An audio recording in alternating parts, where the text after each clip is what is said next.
So before we start, let me give you a little background on who and what we're talking about. We will start with the Torah. Okay? These 5 books, the 5 books of Moses, as they're called, or the Pentateuch, these 5 books comprise 3 sections. An intro, which is the first 11 chapters of Genesis, up to when we're introduced to Abraham. Then there's the main body, covering the birth of Abraham to the death of Moses. And then an afterward, which is the 5th book of the Torah, which is Deuteronomy, which comprises roughly 25% of the Torah. Okay. In this last book, Deuteronomy, or Dvarim, this last book is Moses delivering an oration to his people, summing up his and their journey as they prepare to enter the promised land and as he prepares to die alone. So we're now in that introduction, chapters 1 through 11, before Abraham makes his appearance. Now, before we discuss our readings, I want to give you a brief history of the Jews and a few points about our method of reading this book. And by the way, I'll do more talking today than I will in the coming meetings, simply because this is an introductory session and I want to get some things established. Okay, so basically establishing some things in some common understanding among us about this book and how we read it. Okay. Again, I assume many of you know some of this, but maybe some things will be new to you. But again, my aim in these sessions overall is to have less of a straight kind of full-on lecture and more discussion. But today is an exception, I hope. So, a brief history of the Jews. The first time the Jews show up on the historian's radar is the end of the 13th century BC, in 1207 BC. There's a song of praise left by an Egyptian pharaoh by the name of Marneptah in 1207 BC, in which he congratulates himself for, or boasts about destroying a people that he calls the Israelites in the area that we refer to as the land of Canaan, or today the land of Israel. And here, let me share the screen. Okay. So do you see that? Can you see it? Okay, good. So here, let me enlarge it as much as I can. So in this area right here, so this is the modern Middle East. And so he is referring to defeating a people that he calls the Israelites in this area, in what is today southern Israel, or the Sinai Desert, somewhere along, or maybe Western Jordan, somewhere in this region. So we know that in 1207, there's a group of people identified collectively by the Egyptians as Israelites. And this is the only non-biblical historical source that mentions Israelites or Jews before the time of King David. This is at roughly 1000 BC. Okay, so this is the only reference before the time of David that we know that these people existed, which means that we can know for sure that Israelites came to Canaan from wherever they came before 1207 BC. Okay? As for their origins, it doesn't really matter for our purposes, but it does matter for other fields of research. So it's a matter of debate where they came from. The Bible, as you probably know, says that they were originally one family. Okay? Abraham came from what is today Iraq to what is today Turkey, and from there to Canaan. His grandson, Jacob, migrated from what is today the land of Israel to Egypt with his whole family to find work. That family prospered and multiplied there. Then it grew the hatred of the Egyptians. They became enslaved by the Egyptians. And then a few hundred years later, they were led by God and by Moses out of Egypt, back into the desert, eastward, and back to Canaan. Now, historians assume that the Israelite tribes originated from a number of related families on the southern edge, on the desert edge of Canaanite society. In the Negev desert here, on the southern tip of the state of Israel today, or in the Sinai desert here, or in just across the Jordan River here. Okay, these families were either nomadic or migratory, following, the herding patterns and following labor opportunities in the Canaanite kingdoms in the north or the Egyptian kingdom in the south. The Bible itself supports this view with this understanding of modern archaeologists or anthropologists, because we see stories in the Bible about the patriarchs, about Abraham, Isaac, and Jacob, that always these stories present them as semi-nomadic, at the edges of Canaanite cities or populations, but never a part of them. And they repeatedly travel south to Egypt and back to Canaan, depending on economic conditions. Now, it's clear that there was a strong Canaanite influence on these tribes culturally, because repeatedly the Bible tells us that the Israelites stray into worshiping Canaanite gods, and there are clear parallels between the Canaanite and Jewish stories about the world's creation, which we'll discuss today. Okay? Also, the Hebrew script is Canaanite, and the Hebrew calendar is Canaanite. Okay? However, the Bible, so again, there's a clear cultural connection or contact between the Israelites and the Canaanites, just like there's a clear geographic proximity and contact. But the Bible makes a point to tell us over and over and over again that there's no ethnic connection, no mingling, no blood connection between the Israelites and their Canaanite neighbors. Abraham's family is originally from Ur, in what is today Iraq, but he relocates to Haran, or Aram Naharaim, in northern Mesopotamia, what is today southern Turkey. So Abraham's family is from Ur, later from Haran. Sarah is also from Haran. Hagar, Abraham's other wife or lady friend, is from Egypt. Isaac's wife, Rebekah, also from Haran. Jacob's two wives also are from Haran or Aram Naharaim. They're Aramaic.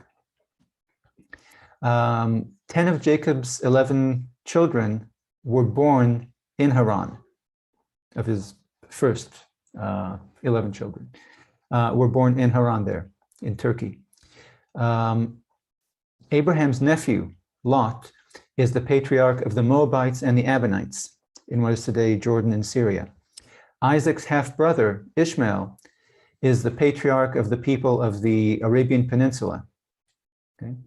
Jacob's brother, Esau, or Esav, is the patriarch of the Edomites in what is today Jordan. Okay, so the story clarifies that this family is from this area, but it is not Canaanite and doesn't connect with Canaanites, doesn't mix with them. When they get married to again to people from the region who are not Canaanites. Okay. the Bible wants us to understand that these people, that the Israelites, are not Canaanites. They're from Mesopotamia. They're from east of the Jordan River.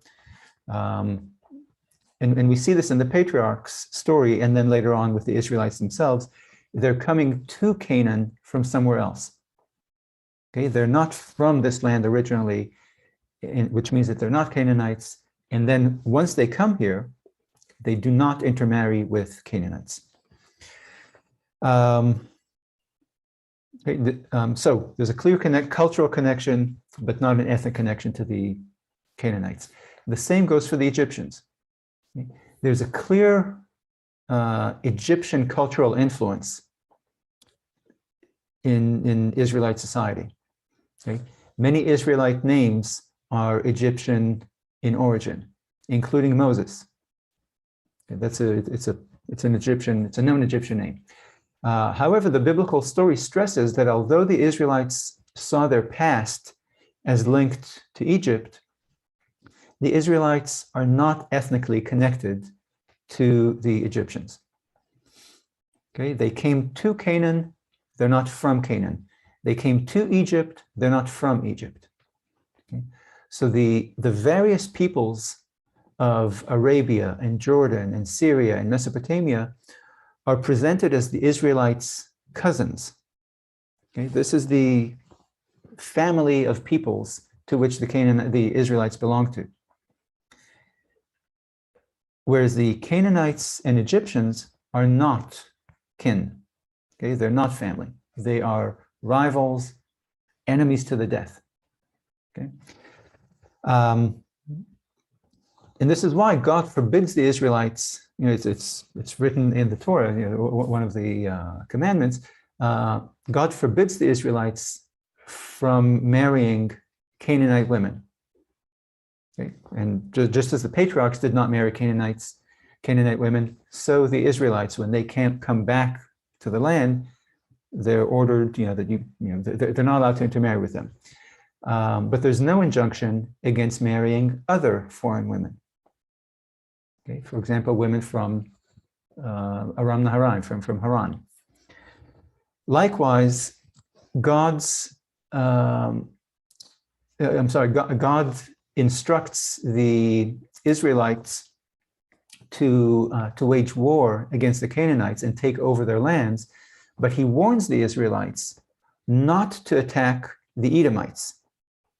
Okay? Because it says there, because I have given that land, the land of Edom, to Esau, to Jacob's brother, for a possession.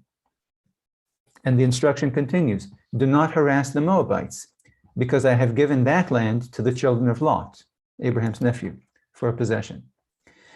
And do not harass the Ammonites, for I have given that land to the children of Lot for a possession. Okay, so these are all countries or kingdoms east of the Jordan River. And this God's instruction to the Jews, to the Israelites, not to attack those peoples is a reflection of the fact that these are understood as kind of cousins to the Israelites. Okay? Their lands are their lands and they belong to them, and the Israelites have no claim on them.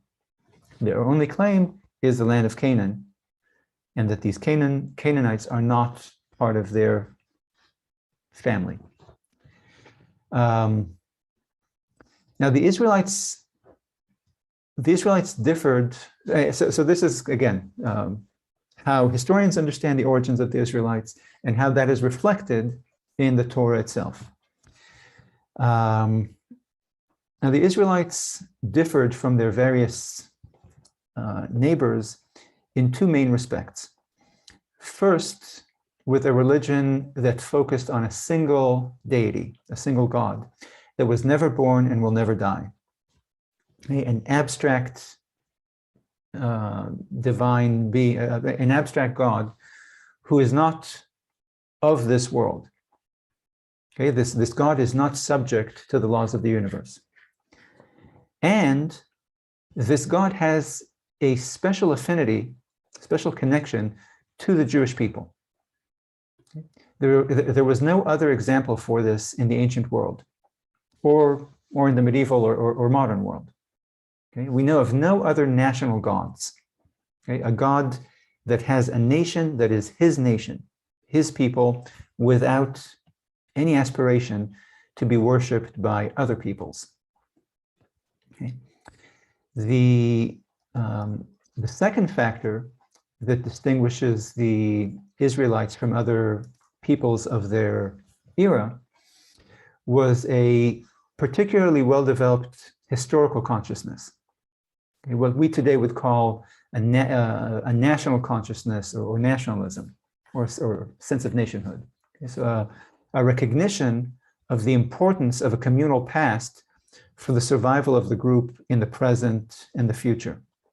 And a strong connection between this national group and its shared past, and a strong connection of the group to its shared religion, shared language, and shared land. And all these things are kind of fused together. And these are all elements, again, a strong connection to a shared past, shared religion, shared language, and shared land. These are all elements of modern nationalism that we recognize from our own societies. Okay? And we construct these elements of modern nationalism, and we construct them and maintain them by highlighting them in our history books, in our movies, and our cultural performances. Okay? And so you can see this if you look at the construction of Jewish nationhood. You'll notice that virtually every Jewish holiday involves a ritual telling of one part of the nation's history. Every Sabbath dinner, the dinner table or the diners around the table say a blessing that tells elements of the people's shared history, shared origin, and shared bond. Every time a Jew brought an offering to the temple back in biblical times, he was required to recite some element of the nation's history. Okay, usually the entering into the land of Canaan or leaving Egypt or whatever. But there's a recitation, a recital of the shared history with the other Israelites. So in any case, so these two factors, the Jews' monotheism and the Jews' national consciousness, these two things that distinguish them from their neighbors at the time, these two factors are probably responsible for the fact that the Jewish people survived as a people for the past 3,000 years or more, while the other peoples of the ancient world have disappeared as a political or ethnic entity. Now,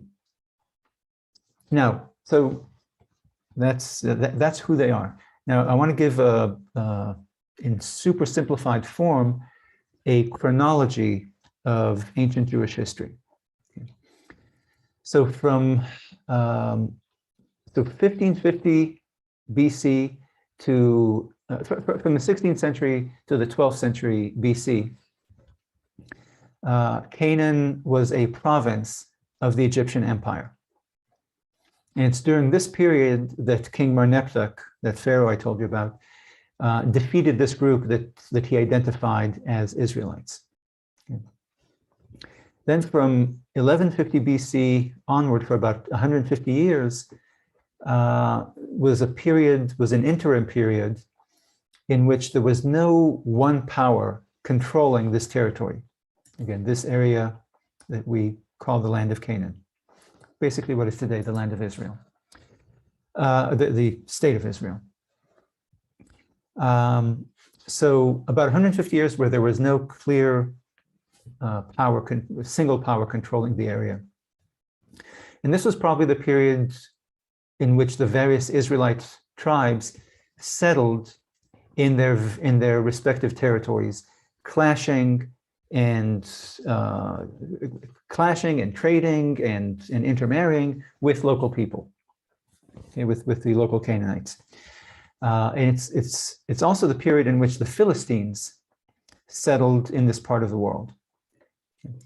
Now, the Philistines were a maritime civilization originating from what is today Turkey and the Greek islands, okay, from this region, okay, these kind of coastal islands to the south of Greece and Turkey. They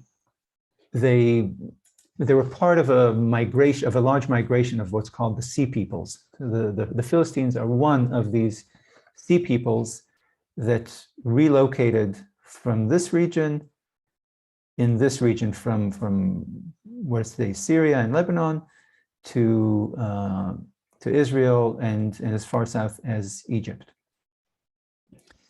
So the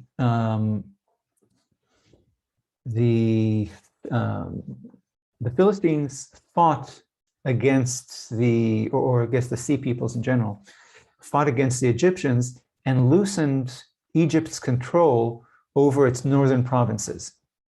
Again, what is today Israel and maybe parts of Lebanon and Syria. The Philistines settled along the coast and became the local power in southern Canaan, ruling over and mixing with the local Canaanites.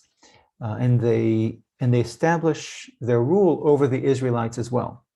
And this period is depicted in the books of Joshua to a degree, and definitely the books of Judges and Samuel. Toward the end of this period, toward 1000 BC, the Israelites formed a monarchy to help them deal with this challenge, to help them resist the Philistine domination. So King Saul, the first Israelite king, King Saul began a rebellion against the Philistine. He was killed in battle.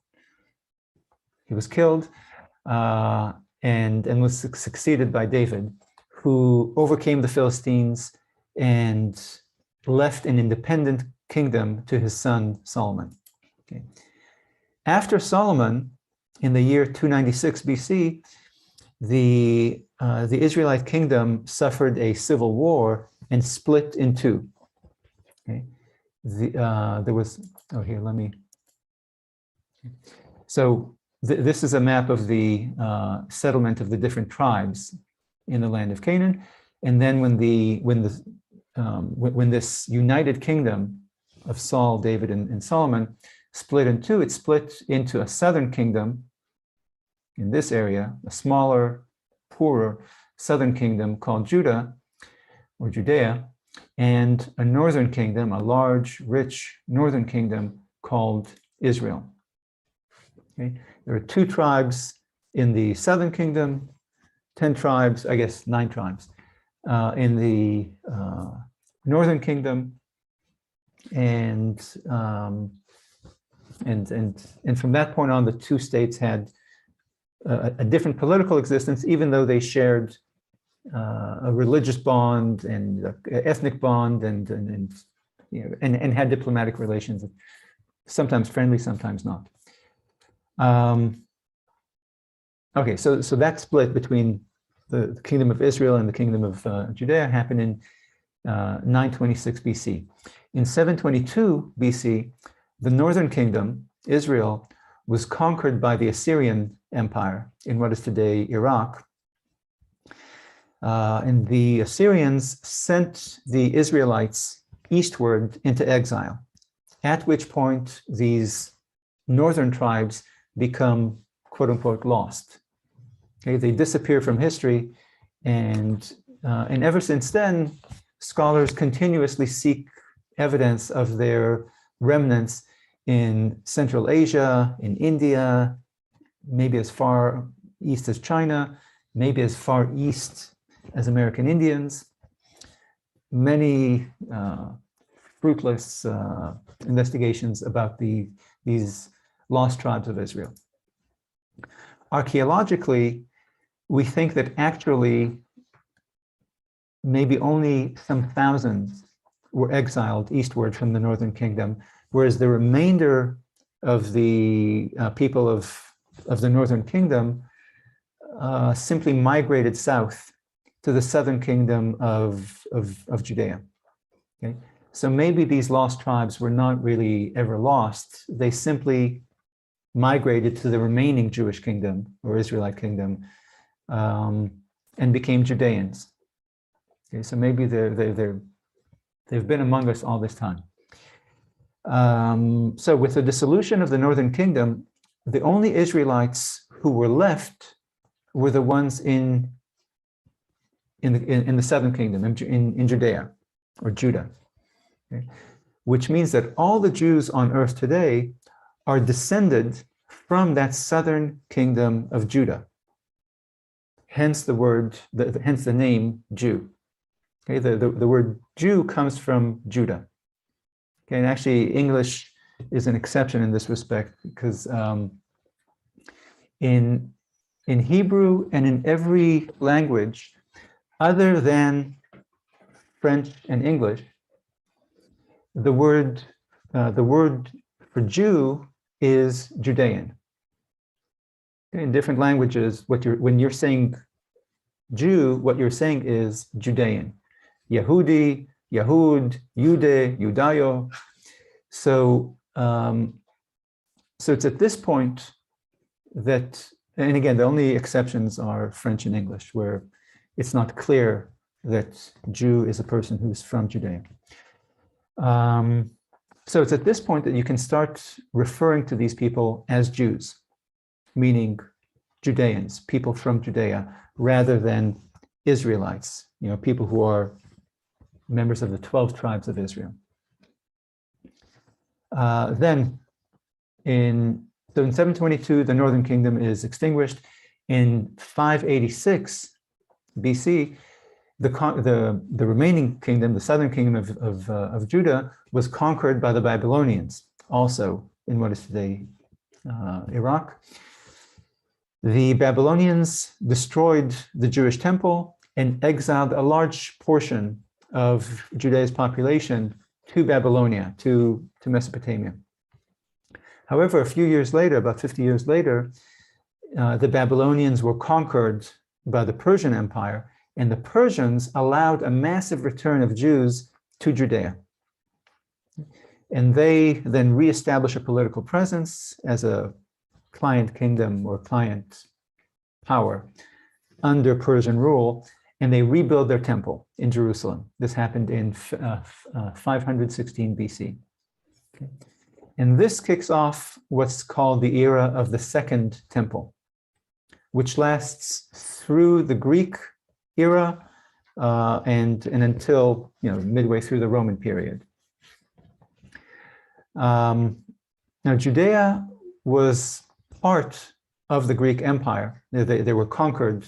The territory, the people were conquered by the Greeks. However, they launched a successful rebellion with the Maccabee revolt, the one that you might know from the story of Hanukkah, in 167 BC.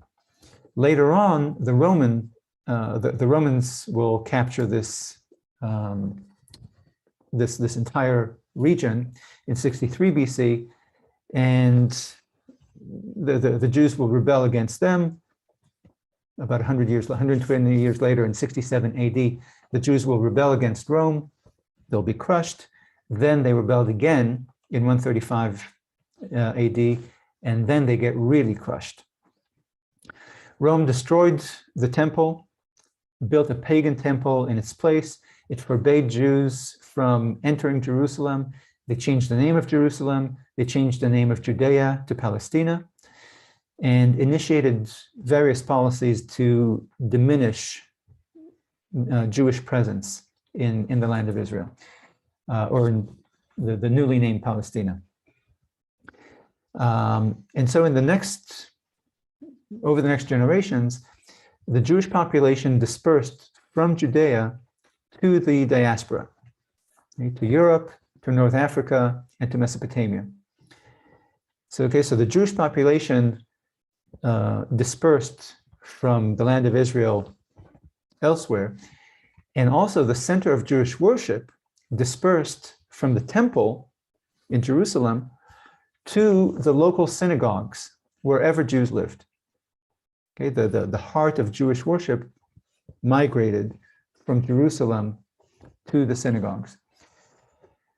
From the Middle Ages on, Jewish communities remained in only 4 cities in the land of Israel, under Muslim rule and then Crusader rule and then Muslim rule again.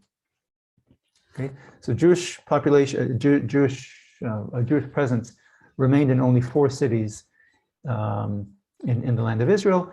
And then in the 20th century, Jews started returning to Israel, living first under Turkish rule, then under British rule, and then in an independent Jewish state called Israel. Okay. So much for the Jews. Now we can discuss this book. And I want to explain what I'm doing here. So I'm a history professor.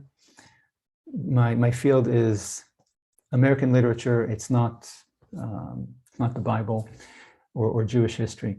However, I am from Israel, and I've always liked Bible studies, which in Israel is a field that's taught in elementary and high school, and just like any other field of study alongside math and literature and history.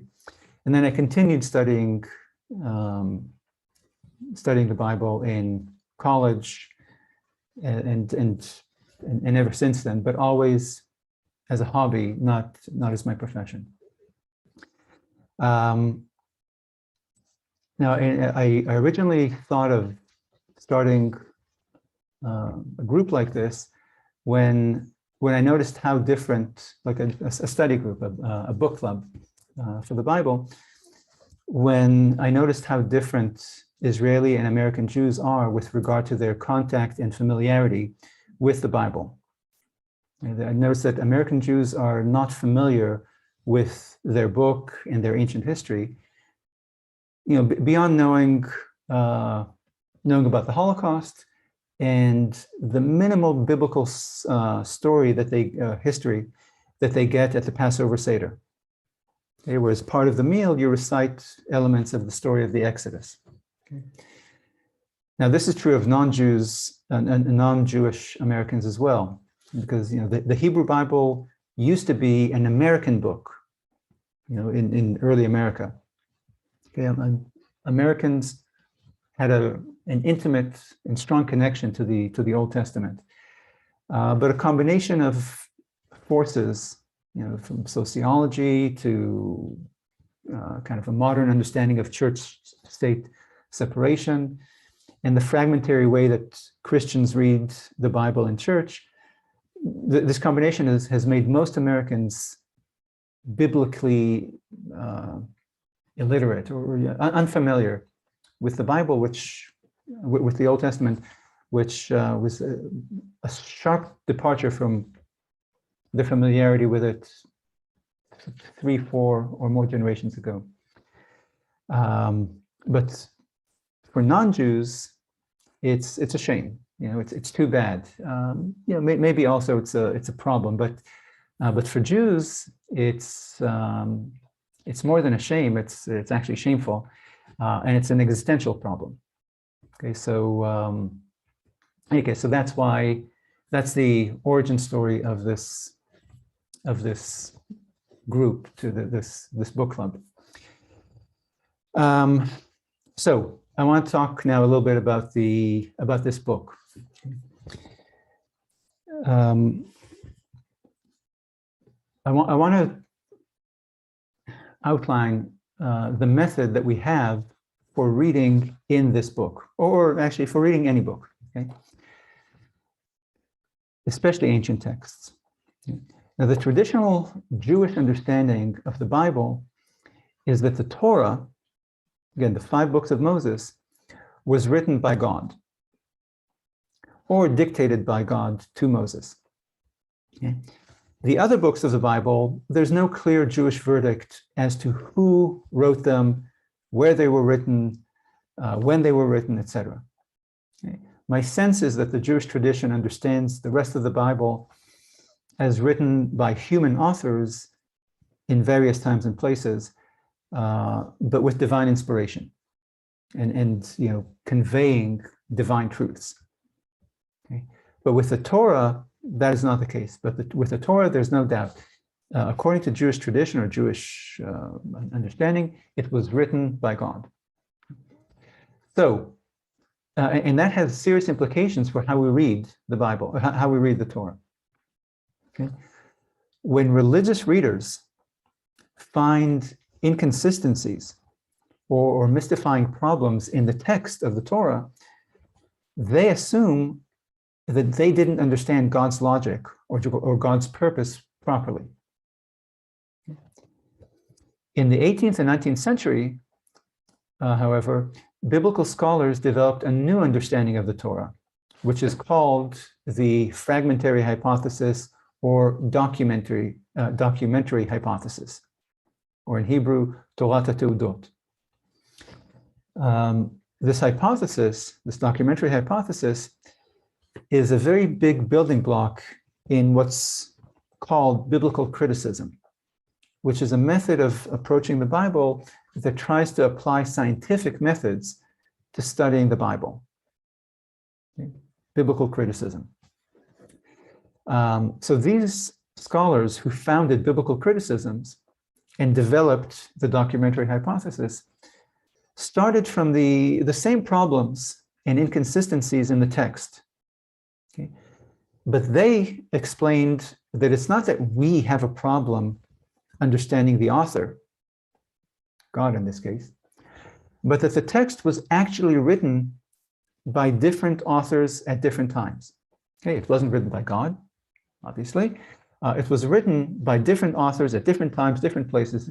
And so inconsistencies, contradictions, digressions, repetitions, changes in verbiage, and changes in composition, these are all evidence of the work of different authors that were then edited together in the same book. Okay, so to these scholars, the contradictions and difficulties reflect the fact that this is not really a book written by an author, but fragments of text that were written by different people at different times and then mashed or placed together. Okay, so to these scholars, these different fragments reflect the different traditions and different political purposes of different authors representing different groups within Israelite society at different times in different places. Okay, so you can see here already that the documentary hypothesis starts with the assumption that the Torah is a human creation.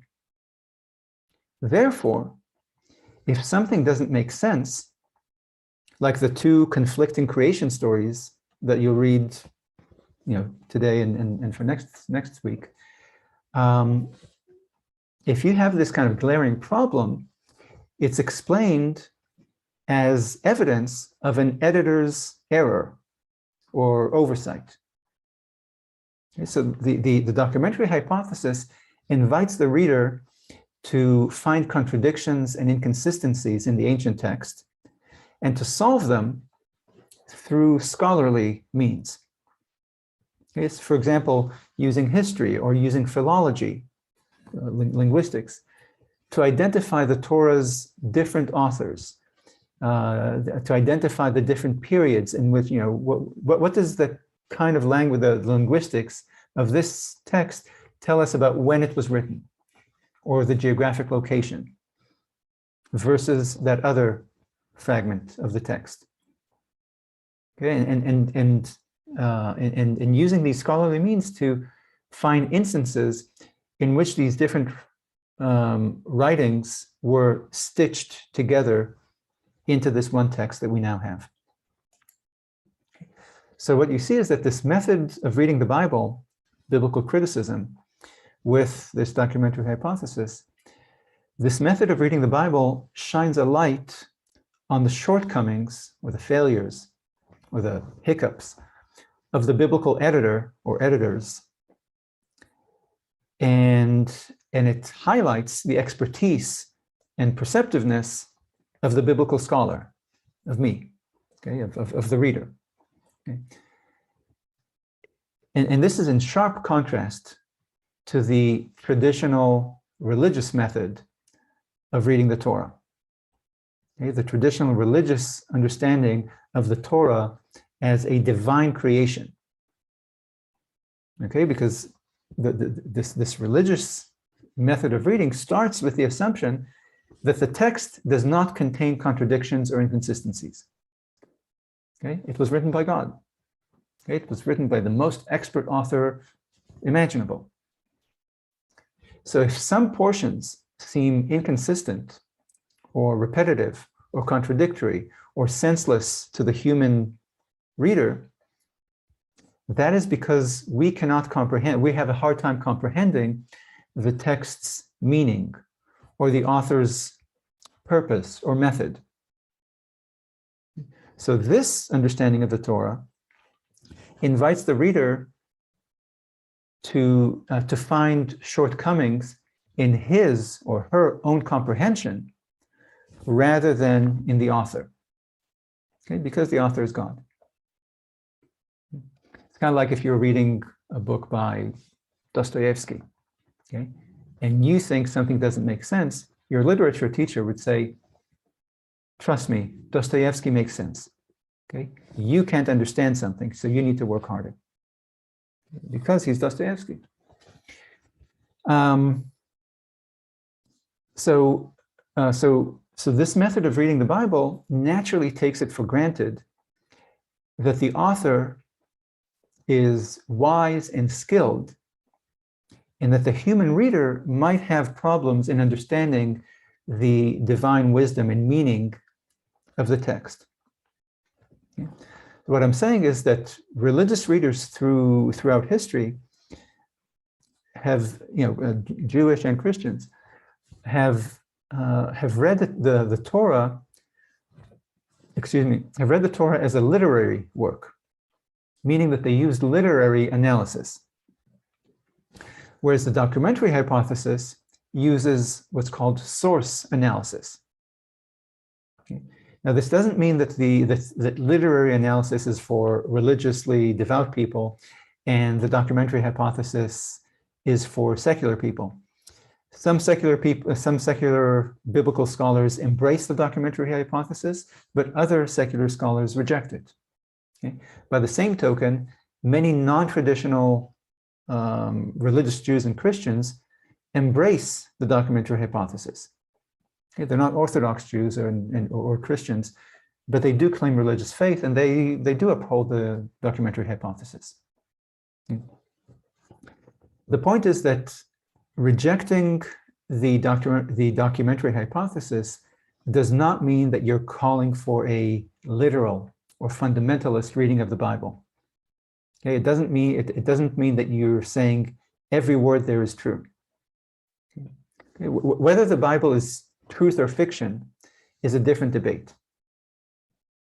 This debate over the documentary hypothesis is not whether the Torah is true, but whether the Torah is a book.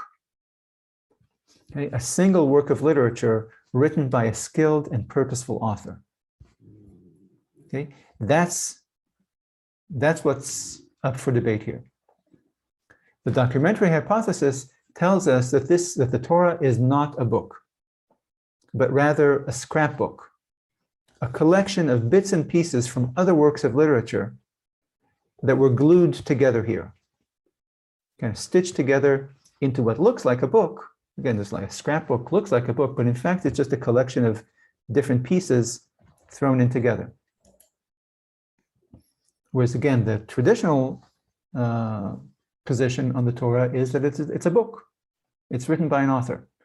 It might be truth, might be fiction, might be a mix, but it's a book. Now, there are various critics of the documentary hypothesis identify various problems that they have with it, but the root problem that they identify in the documentary hypothesis is that the documentary hypothesis assumes that inconsistencies and contradictions and repetitions and changing patterns or styles in the writing cannot be there by design. Okay? As one biblical scholar wrote when she was trying to explain her support for the documentary hypothesis, she wrote, and I'm quoting, "No good modern author will repeat himself or herself nearly so often," end quote. And it's definitely true that in various biblical stories, we get repeat retellings of certain details. For example, we're told twice how many animals and which kinds of animals Noah brought into the ark. Okay, and there are differences between these two tellings. Okay? However, so it's true that many stories have these kind of repetitions and inconsistencies. But there are two responses to this charge. First, with regard to what she wrote there, that no modern author would repeat himself or herself this much, that's factually untrue. Okay? Modern authors do repeat themselves and contradict themselves, etc., and change tenses and styles, etc. But second, the Bible should not be compared to a modern book or a modern article.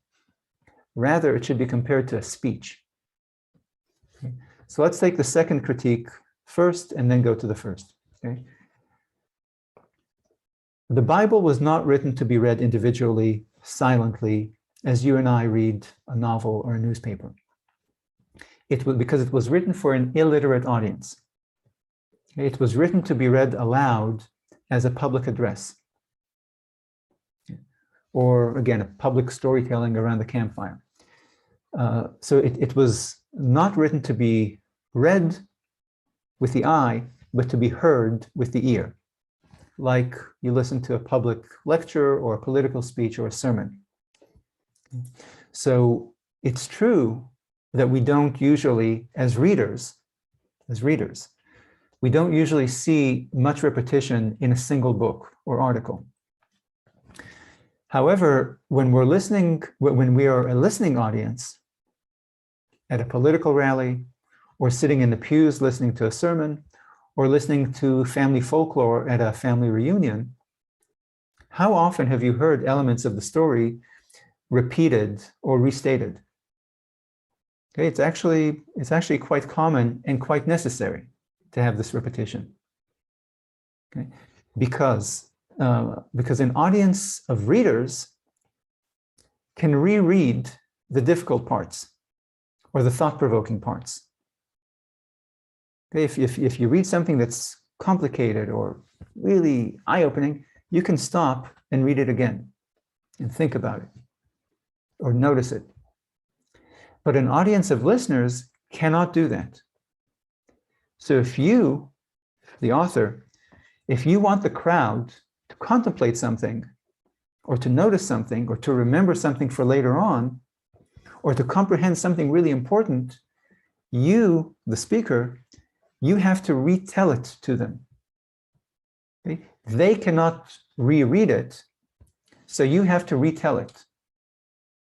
You have to retell it, which is what I just did just now in order to emphasize that to you as listeners. So, so repetition is not evidence for the documentary hypothesis. It's evidence that the biblical scholar, the biblical scholars who came up with the documentary hypothesis are trapped in their own modern experience of the Bible. Their experience as readers of a book, a book that you can carry into your room and read and reread leisurely at your desk. A book with pages that you can leaf through back and forth to study it. It's no coincidence that the documentary hypothesis came about after the invention of the printing press and the binding of books. Okay. So these scholars read and studied the Bible as a book instead of studying it as it was written by its author or authors and as it was experienced by ancient Jews, which is as a speech. Okay, so just consider how you would react if you gave a political speech at a rally and then somebody printed it out, bound it in a book cover, and gave it to literary critics to review as a book of political philosophy. Or the other way around. If you wrote a book of political philosophy book, and someone took it to a rally and read it out loud, or brought it to class and read it to a bunch of political consultants, asking them to grade it as a political rally speech. Okay, of course, these critics would pan your work. Okay, they'd say this stinks. But you'd be kind of really upset. You'd tell them that they're victims of a hoax. Okay, they've been misled to judge your book as if it were a speech, or to judge your speech as if it were a book. Okay, so that's one major criticism leveled against the documentary hypothesis. Okay, that its adherents misconstrue what they're analyzing. They're analyzing a speech as if it's a book. Okay, but let's put that to the side. Okay, it's a valid criticism, but let's ignore it. Let's go by the method of the biblical critics of biblical criticism. Let's read the Bible as a book and judge it as we judge the written word, rather than how I think it should be, and that is to judge it as we do the spoken word. Okay, but let's go with their method of reading it as if it's a book. The claim that modern authors would not repeat themselves, like I said, is simply incorrect. Modern authors do. Okay, we've all read modern works of literature and watched movies like Rashomon and Memento and Pulp Fiction and many others, in which the same event is retold a number of times, but retold differently. You know, when it's retold the second time or third time, it's retold differently to show how different characters perceive them from their own different perspectives. You know, to relate different accounts of the same event, or to accomplish some other to show differences in perception over time or between characters.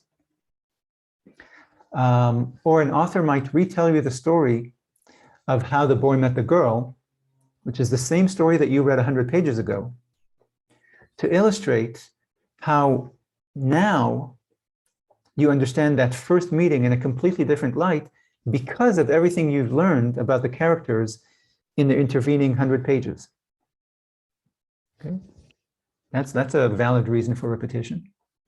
Or an author might repeat the same story, but with slight differences in the plot, revealing how one random event can change the course of events and alter the lives of the characters. Okay, so like parallel plots, or I guess not parallel, but diverging plots. So much for the repetition, for repetition as a problem. Okay, we know this, it's a literary technique, it's not a problem. Okay, we notice it in modern literature and we really appreciate it in modern literature. So again, repetition. Now, besides repetition, other literary patterns that the documentary hypothesis identifies as problems are, first, instances in which one part of a biblical story contradicts or clashes with another part. Second, instances in which the biblical author switches from one style of writing to another in the same story. Okay, so it looks like a different author took over because it's a completely different style and different verbiage. And third, instances in which the biblical author uses different word choices, again, different verbiage, in different parts of the same story. So for example, one of the most famous examples of this is scholars noticing that, for example, in Genesis 1 and 2, the text uses the word God here, but the word Lord there, and the word Lord God over there, and uses God's actual name, JHVA, elsewhere. Okay. But again, just like with repetition, I think if you compare, again, going by this method of comparing this book to modern books, you'll find that it's actually not that uncommon. Okay, so let's, so again, the three problems are contradictions, internal contradictions, switching styles, literary styles of writing, and using different appellations, different verbiage for the same thing, like God, Lord, the God's name, etc. So the first one, setting up scene B, in which something seems to contradict what we read in scene A, and then basically setting up a problem for the reader or viewer to notice. Okay. I can't think of a work of literature now that does this, but we've all seen it all the time. Okay, again, in movies and in books, where you read something all of a sudden now in scene B, where hey, that clashes with what I read in scene A. There's some sort of problem here. It's most, the most obvious genre where you'll find this is mysteries. Okay, where the author creates a problem for you, and you are trying to solve it, and eventually the author will solve it for you if you can't figure out this puzzle on your own. Okay.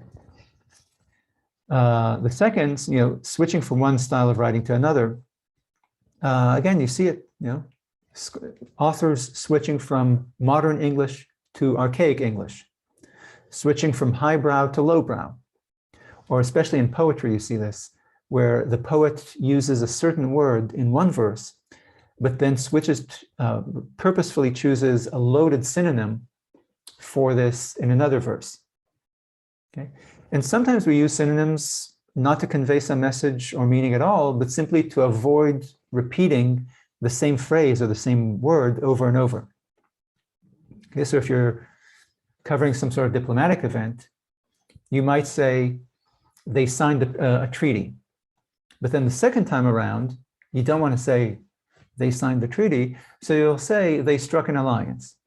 And the third time, we might say they affirmed an understanding or a covenant. Okay, so these, so sometimes again, the switch in style or in verbiage is purposeful to convey how, some sort of class distinction, where you're using highbrow language here and lowbrow there, or to achieve some other loaded purpose. But sometimes, again, you're just, it's using these three different phrasings, signing a treaty or striking an alliance or affirming a covenant, is not evidence of three different authors. It's just evidence of an author trying to use some variety in his writing or oratory. And the same goes for the different appellations for God that I mentioned, that I gave as an example. Okay, so for example, if you tell, after we're done here, if you tell people about this meeting, you'll likely refer to me differently from one sentence to the next. Okay, you might say, Mr. Chet, and then the next time you'll say the professor, or you'll say Guy, or he. Okay, you'll refer to me in different ways. Okay, we see this all over the Torah. Okay, and just like we see it in our daily lives when we talk to one another, or when we write letters, or when we write works of literature. Okay. There's a nice instance where you see this in the Torah, and you can notice that this is not a random choice of different appellations, but a purposeful method by the author in the story of Hagar. And this is Abraham's Egyptian wife, or Egyptian concubine. Okay.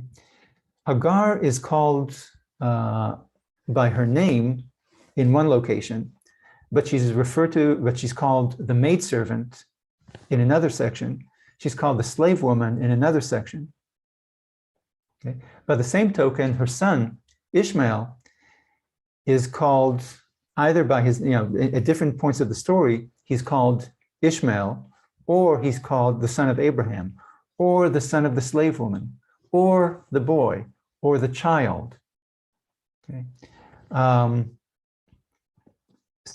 Or if you think of another nice example is the three angels who come to visit Abraham. Okay. In one location, they're called three men. In another location, they're called three angels. Okay. So it could be, like the documentary hypothesis suggests, is that it represents different authors, and one thought of them as angels, and the other thought of them as men. But if you read the story carefully, you'll see that we'll get to it when we get to it, when we talk about Abraham, but you'll see that the text, like Abraham, encounters that you, the reader, are guided to meet them as men, just like Abraham did, and then come to understand that they're angels. Okay, that they're messengers from God. Okay, so you undergo this learning process alongside Abraham. Okay, so again, you can understand this crudely as, different traditions, different fragments, one believing them to be people, the other believing them to be angels, and the editor just stuck them together. But you're going to miss this sophisticated literary technique to make you experience the story through the eyes of Abraham. Okay, so and this is not, this way of referring to characters by different names or different appellations is not a phenomenon that's unique to the Torah. Okay, it's common to virtually all narrative accounts in all languages, in all books from any historical era. Yeah. And again, partly, one effect of it is to introduce variety to the text. Okay, but the other is it has a real literary purpose in terms of constructing the characters and telling you, the reader, something that you need to know about this story or these characters and how they interact.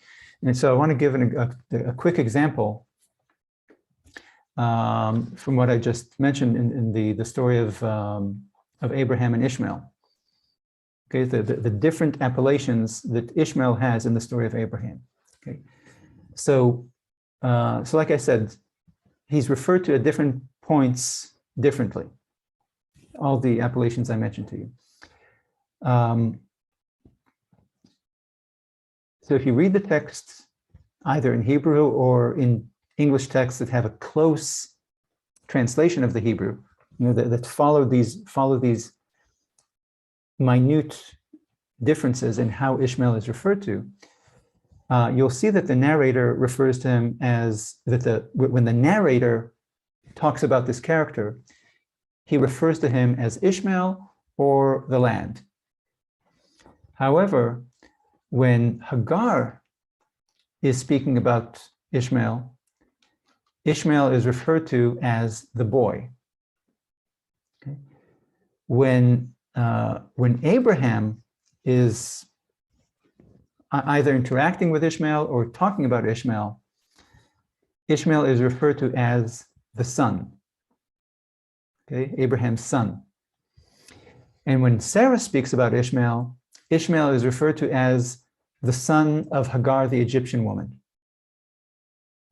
Okay? So it would be silly or just obtuse to suggest that there's no design here.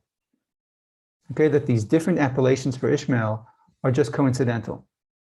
Okay? There's clearly a evidence here of a thoughtful and subtle author who devised a very clever literary technique to plant loaded words in the text, in the mouths of the different characters, to convey to the audience under the surface, to convey. So you're just reading a text, okay, but you're experiencing, you're absorbing a message from the author about the emotional relationships and the tensions between the characters. Okay, and specifically, if you think of how Abraham, when Ishmael is referred to, when Abraham is acting or speaking, Ishmael is referred to as his son, Abraham's son. Okay? Whereas when Sarah refers to him, she doesn't say your son, your meaning Abraham's son. She says the son of the Egyptian slave woman, or the Egyptian woman, sorry. Okay, so there's clearly here tension between Sarah and Abraham that you absorb, you kind of receive it subconsciously. You understand that there's tension between them before Sarah even speaks to Abraham about wanting him to send Ishmael away. Okay, you get here the tension between Sarah and Abraham because there's a tension between Sarah and the Egyptian woman, her slave woman. Okay, so I just think you have to be willfully not blind, but not interested in literary technique to not see that there's a purpose here to these different words or different appellations.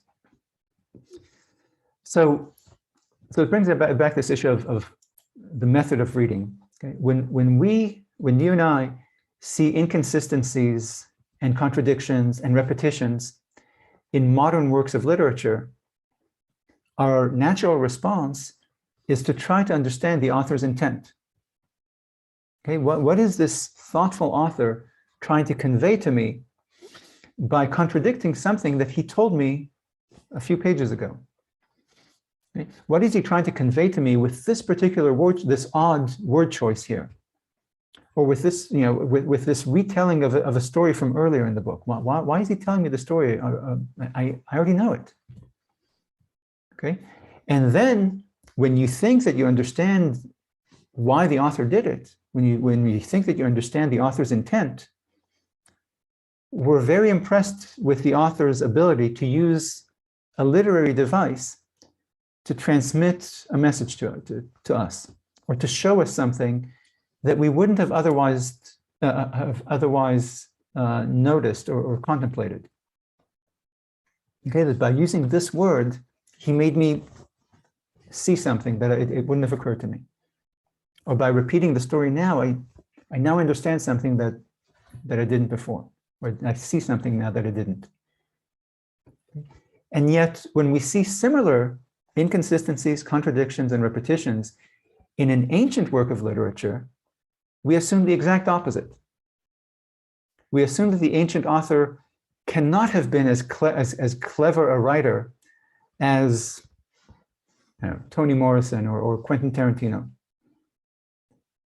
And who knows, maybe 3,000 years from now, literary scholars will look at a movie by Tarantino or a book by Toni Morrison and say the same thing. They say, look at these repetitions and contradictions and inconsistent phrasings. Okay, that's evidence that this book or this script didn't have a single author, but instead it was, different stories written by different authors, which were then pasted together, and we can see that it's not the same author because, repetition, contradiction, changing phrase, changing language. Okay, so I want to do a little experiment, or to show you. This is a kind of short little example of this. If you take a look at Genesis 22, okay, at the binding of Isaac. So the author tells us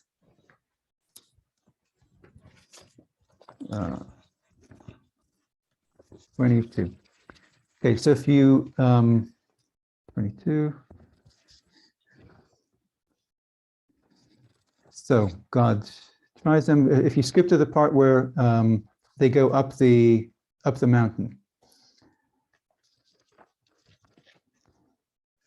verse 6.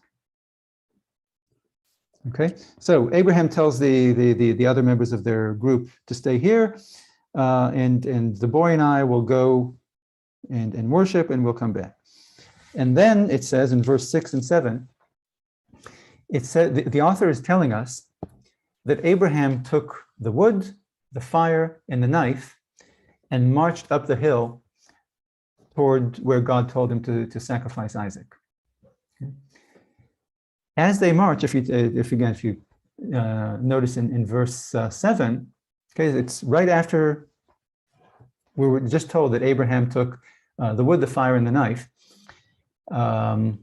It's a stronger word. It's more like it's not just a knife. It's like a machete, or it's a very strong word for a knife. It's like let's say like a butcher knife. Okay, it's a knife is a tool, whereas ma'acheret, what's said here, is more like a weapon of war, like a blade of war. Okay, so it's a strong. It conveys something stronger, more ominous. Never mind. So verse 6 tells you he took the wood, the fire, and the knife. And then as they march, in the next verse, the boy asks his father, quote, here is the wood, and here's the wood and the fire, but where's the lamb for the slaughter, or for the sacrifice? Okay. So what's the what's the problem here? What inconsistency do you identify here that's a problem?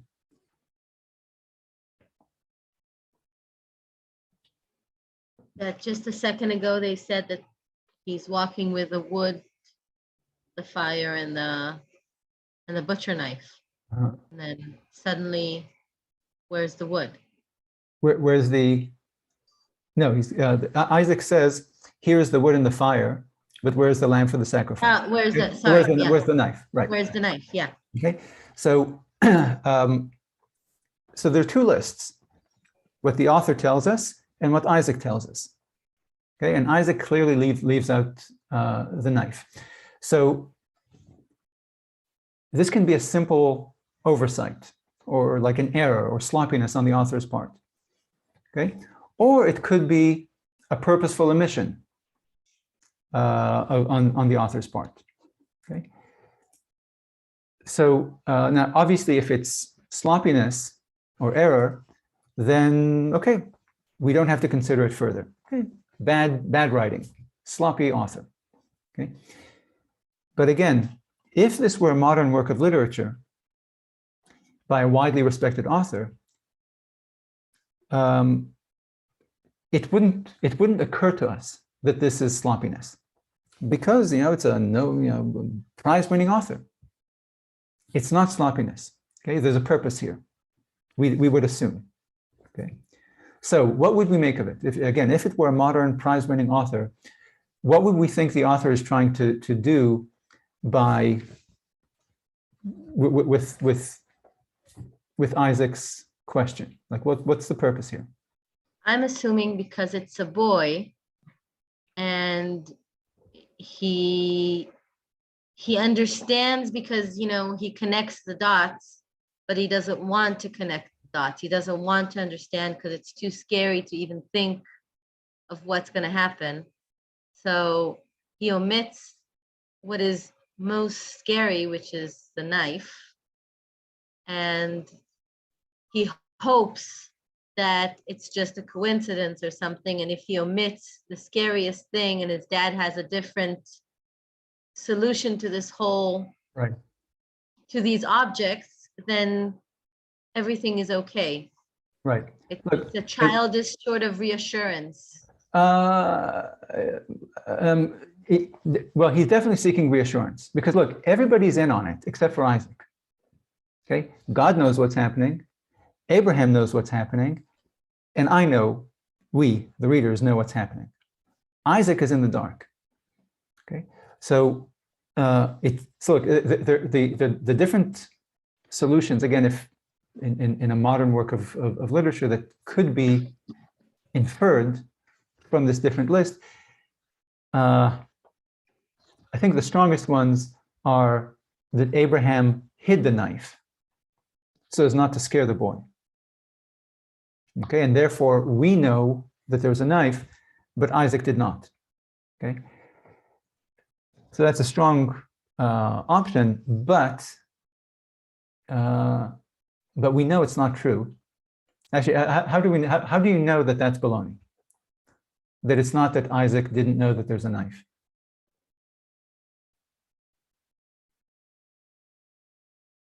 Because Like then why would he ask about the wood and the fire?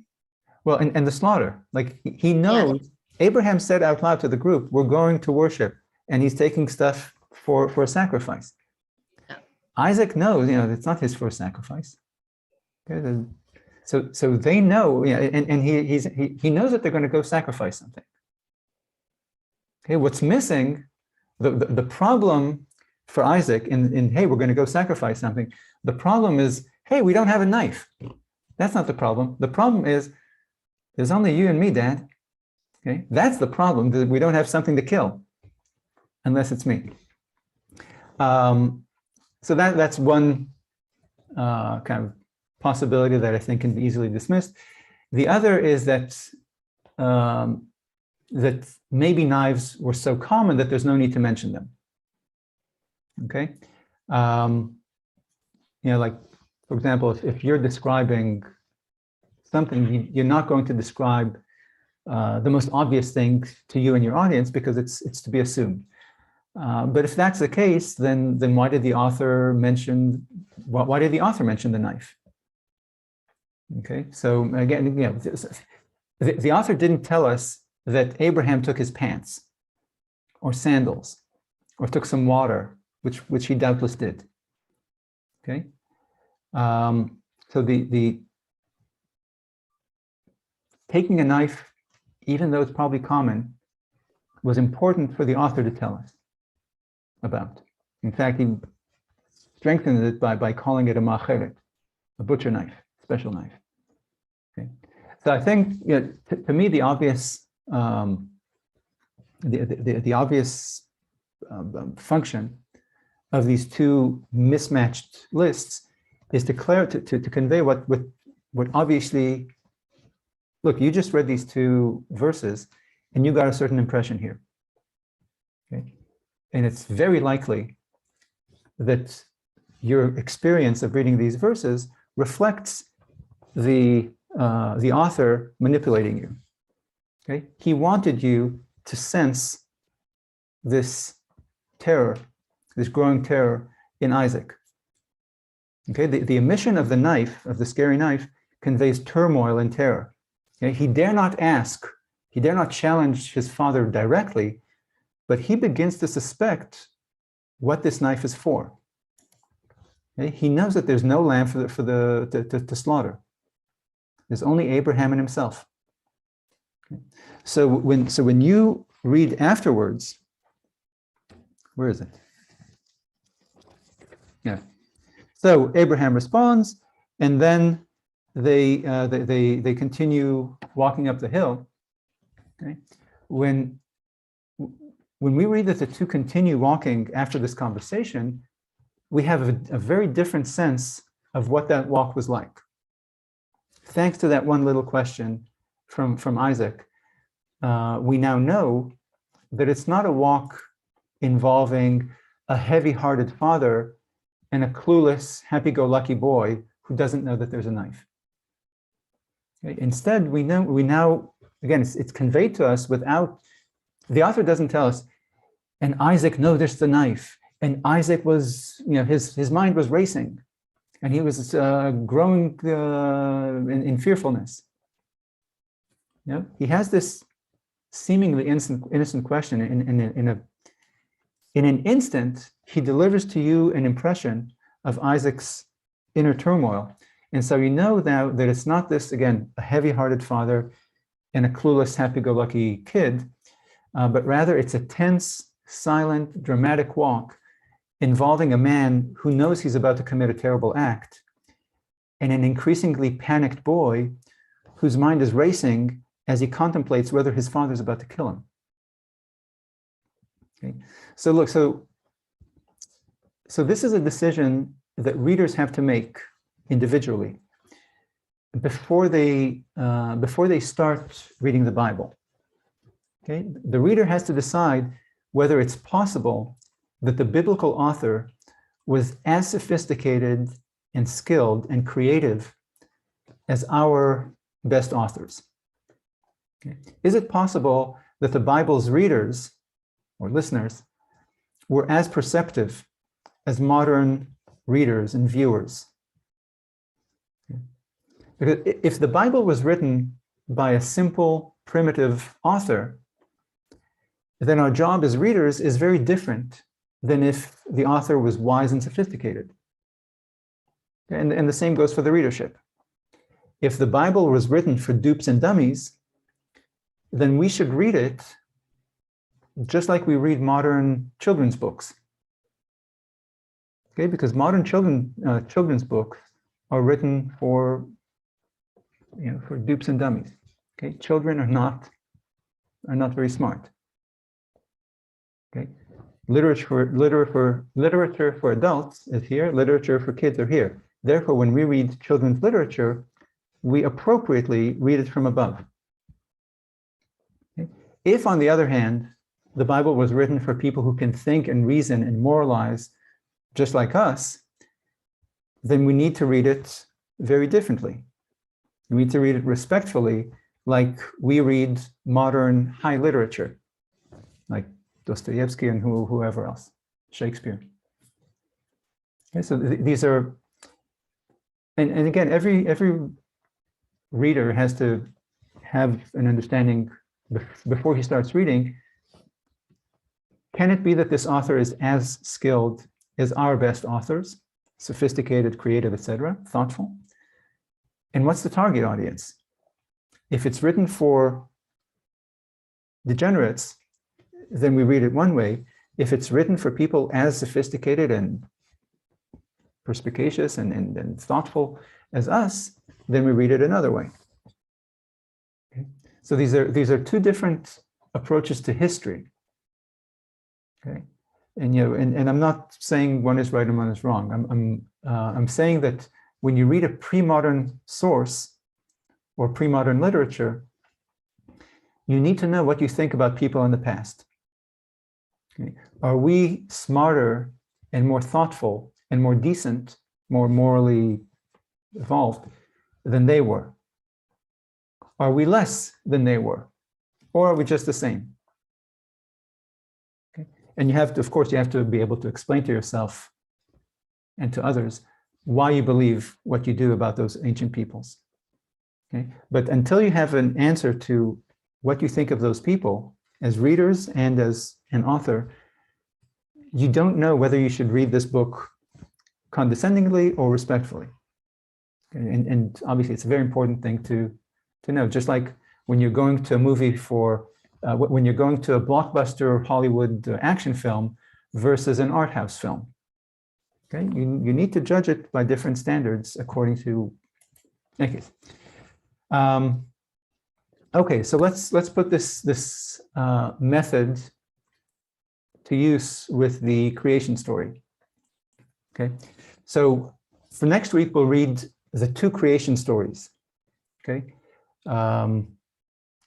First, we're going to try to make sense of the dissonance between them, of where they clash, which is everywhere, and then we will analyze the second creation story in isolation. Okay.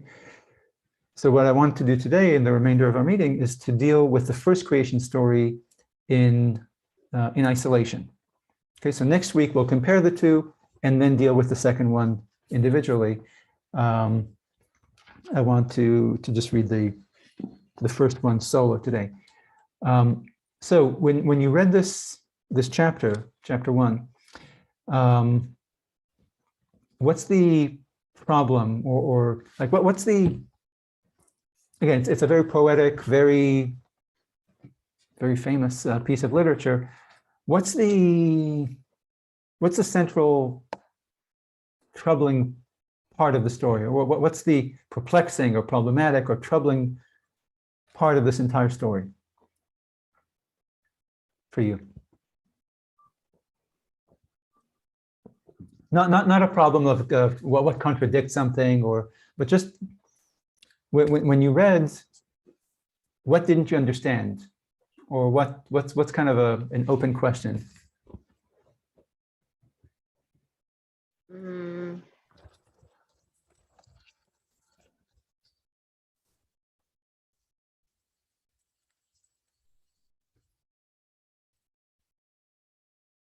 I guess the main question I had is why start in the first place?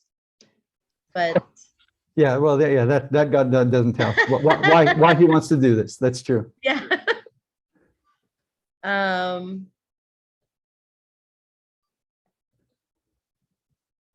don't know. I didn't find any. Let me direct you to verse 26.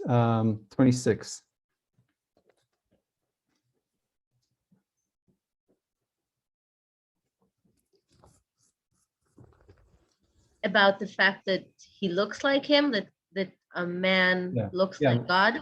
Yeah, what does that mean? I mean, explain that to me. So what, does God look like you and me? That's a good question. I don't think I've ever thought about it more than just knowing that we were made in the... Yeah. Look, it's a very big theological question, okay? It's a monotheistic God that doesn't have hands or feet or sex organs or anything else, and yet we're told that we're made in the image of God. So you could take it literally as looking like it, meaning we have the body of God, that God has the body that looks like ours. Or what I always thought is more in the inner sense of we have the option of choosing. right, yeah, that we have God's inner quality, or some of God's inner, but it's, again, it says image. So again, so what you just did is to solve the problem. Okay, we're told in the image of God, and you say, well, the solution to this problem is to read it not literally but figuratively. Just because I know that unlike other gods in other cultures that have, images of, we have statues of what they look like. Right. In Judaism, we don't have that, and we're not allowed to make one. Right. We're not allowed to make an image of God. So yeah, I just assumed it doesn't actually have to do with the body. I didn't really think of it. Right. Yeah. Look, it's because it's so ingrained in you that even though it says X, it should be understood as Y, which is, again, it's very common. We all use metaphors and analogies, and normal people can understand that, hey, this is an analogy, not a literal. Understand phrases as they're meant. Okay. What's the other problem here? Same verse. Another theological problem. that he talks in plural, Right. Okay, and or he made. yeah, let's make man in our image. Okay, and it happens again in the second creation story. If you skip, well, I mean, you don't have to skip, but if in Genesis 3:22, chapter 3, verse 22, you'll see God, after Adam and Eve eat from the tree of knowledge, God says, man is now like one of us, knowing good and evil. Okay, so the two problems here. Okay, the story is straightforward. God did this and it was good. God did this, did this, da, da, da. But then you have something here that is, it kind of scratches your ear. What do you mean we? Monotheistic text in the first chapter. What is this we? And this man being created in God's image. Okay, so let's start with the second problem, since I think it's the smaller problem. And I think also it helps solve the first problem, which is bigger. Sorry. We'll solve the plural problem, because it's a smaller problem, and I think it helps understand the big problem, which is the image of God. So what explanations can there be, without any judgment yet? But what explanations can there be for God talking about himself as a plural entity, as God? Well, there's the king's language of talking to themselves as plural, as a means of respect and or aggrandizement. Yeah, okay, yeah. that's one.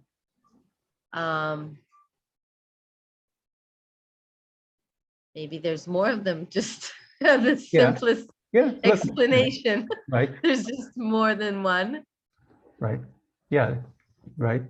It's the same reason that, look, if people who are, if God represents a group of gods or angels or whatever else, he could say, when he's talking about himself, he says we, because he represents, like Tom Brady will say, we did this, we did that. Okay? Because he's part of a group, part of a team. But Novak Djokovic will say, I did this, I did that, because he's not a part of a team. He's a solo act. Okay, so it could be that God is speaking in the plural because there's some sort of team of gods up there.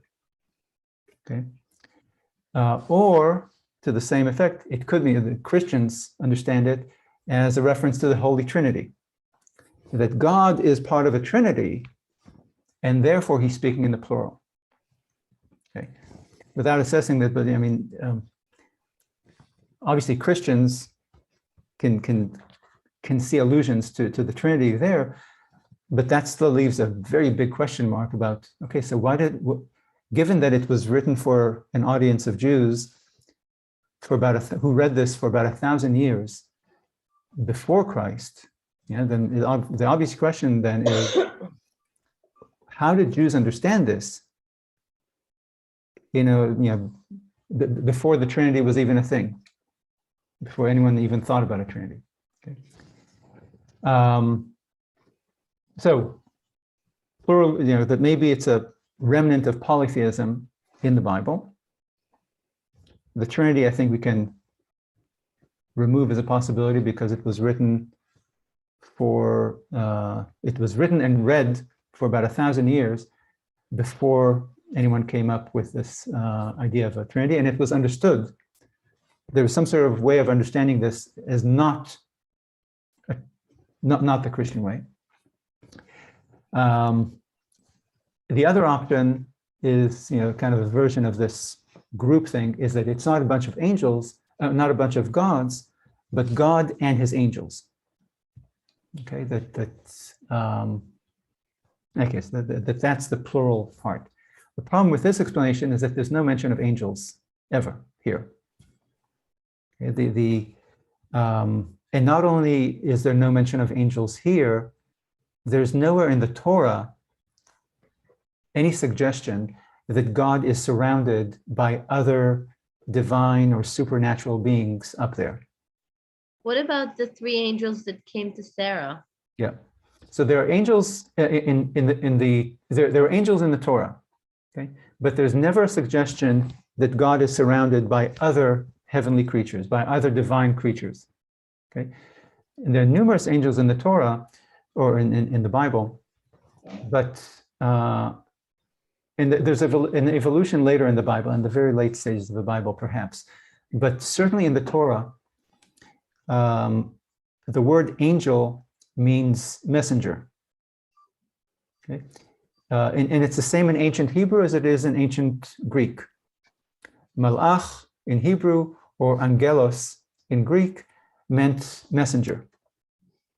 Okay, so angels in the so when God sends a messenger, he sends a malach, and when Abraham sends a messenger, he sends a malach.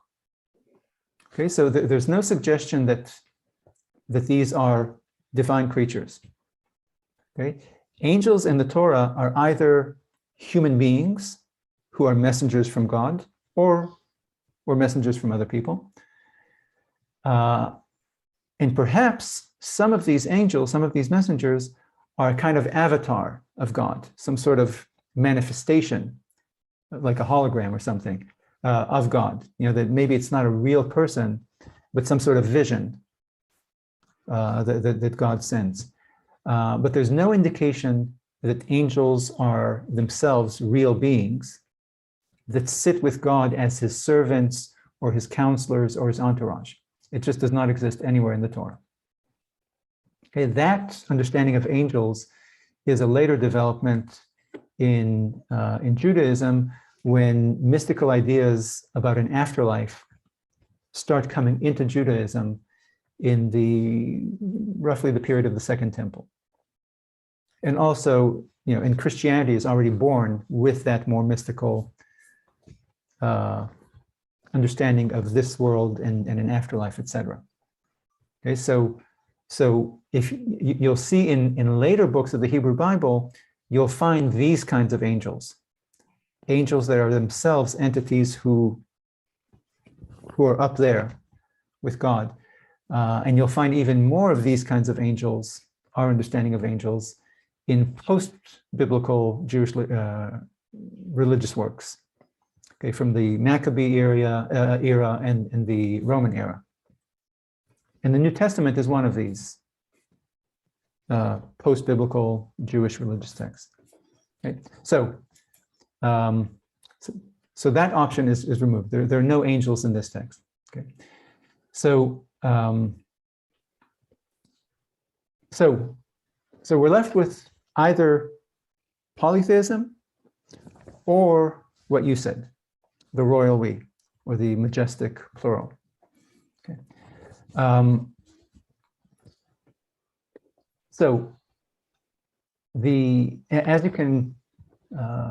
As you can imagine, the documentary hypothesis, or biblical criticism more broadly, given what we know they think about the editorial skills of the Bible's editors, we know how they solve this problem.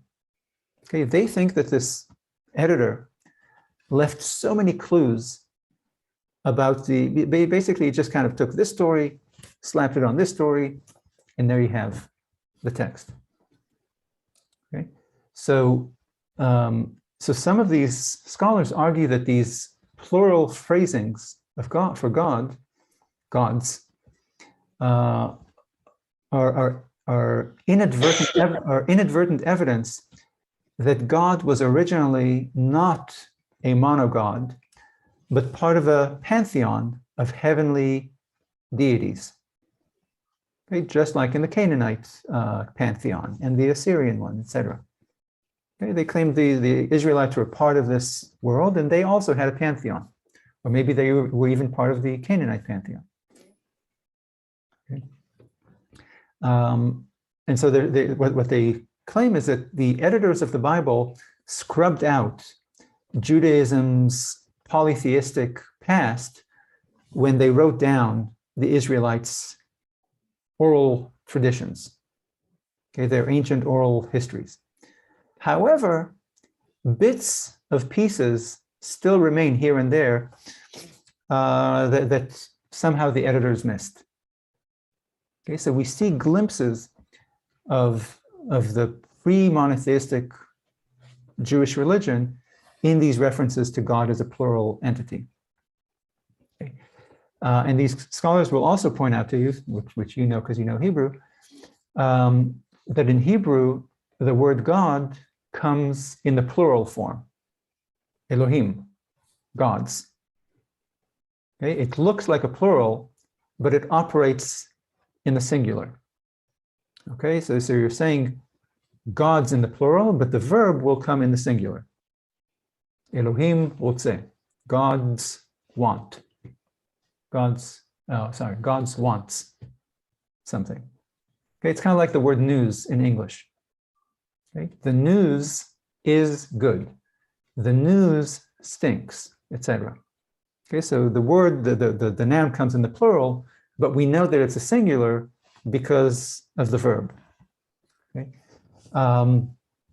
So when you say the news is good, or God is good, or sorry, gods is good, it clarifies that despite its plural appearance, this noun is actually a singular. And indeed, in most of the Bible, God is discussed as a singular tense, and his verbs are conjugated in the singular form. Okay? But here, we see God referring to himself as a plural entity. Okay? Let's make him in our image. He will look like us. Or he now, like us, knows good and evil. Okay, so in any case, so these people who point out that this is a remnant of the polytheistic past also mention, in the same breath, point out the word itself, the word for God itself, is embedded with this polytheistic past. So the question is, could these scholars be right in saying that we see here a slip-up on the part of the biblical editors, and that this slip-up reveals traces of polytheism within Judaism? Okay. So the obvious answer is, of course, it's possible. Okay, but for it to be true, for these these scholars from the field of the method of biblical criticism to be correct on this, we would have to accept pretty wild assumptions. We'd have to accept that the biblical author is so careless or dopey as to contradict in the very first story of the Bible, contradict the central and repeated message of the Bible, and that is monotheism. You know, God's unique status as the one and only deity in the universe. Okay. So it's the same assumption that we see in the documentary hypothesis. You know, the assumption that the biblical author or editor is sometimes really sloppy or careless or ham-handed. Okay. So it just doesn't make, like I said, everything is, of course it's possible, but it seems to be a very easy solution, and it goes against common sense. Okay? It's a very easy assumption that the ancient author or editor was dopey. And on top of that, that the ancient readers also had to be dopey. Okay, again, going back to that question about what we think about ancient people, my assumption about ancient people is that they're as smart as we are, maybe even smarter. Okay, and so we would have to assume that the author was dopey as to not notice that he did this, and that the readers for numerous generations were dopey in that they didn't notice this, that their monotheistic book was talking about God as gods. Okay, so it forces us to answer that question that I said before. What do we think of those ancient people? Okay, so let's put it on the table. Am I justified in having such a high opinion of this author and of his audience of, these uneducated, illiterate goat herders? Am I right to think that they couldn't have been dopey? They must have been as smart as you and I are, or sensitive as you and I are, and notice these things.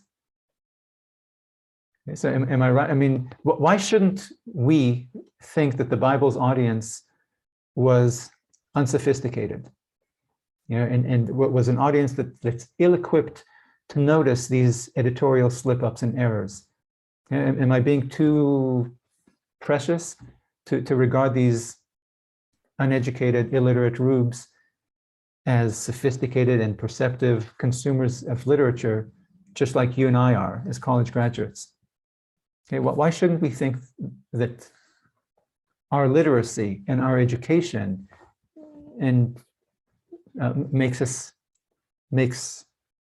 us more elevated, more erudite than them?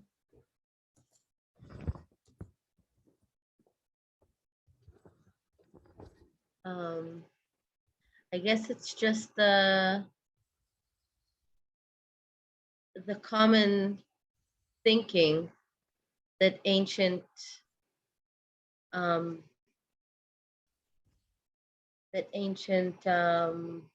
cultures were not as smart. Every time you hear about, the Egyptians or the Mayans or whoever ancient culture had, some sort of an achievement, a mathematical achievement or an astronomical achievement or something, it's always in surprise because you never assume they would be as successful,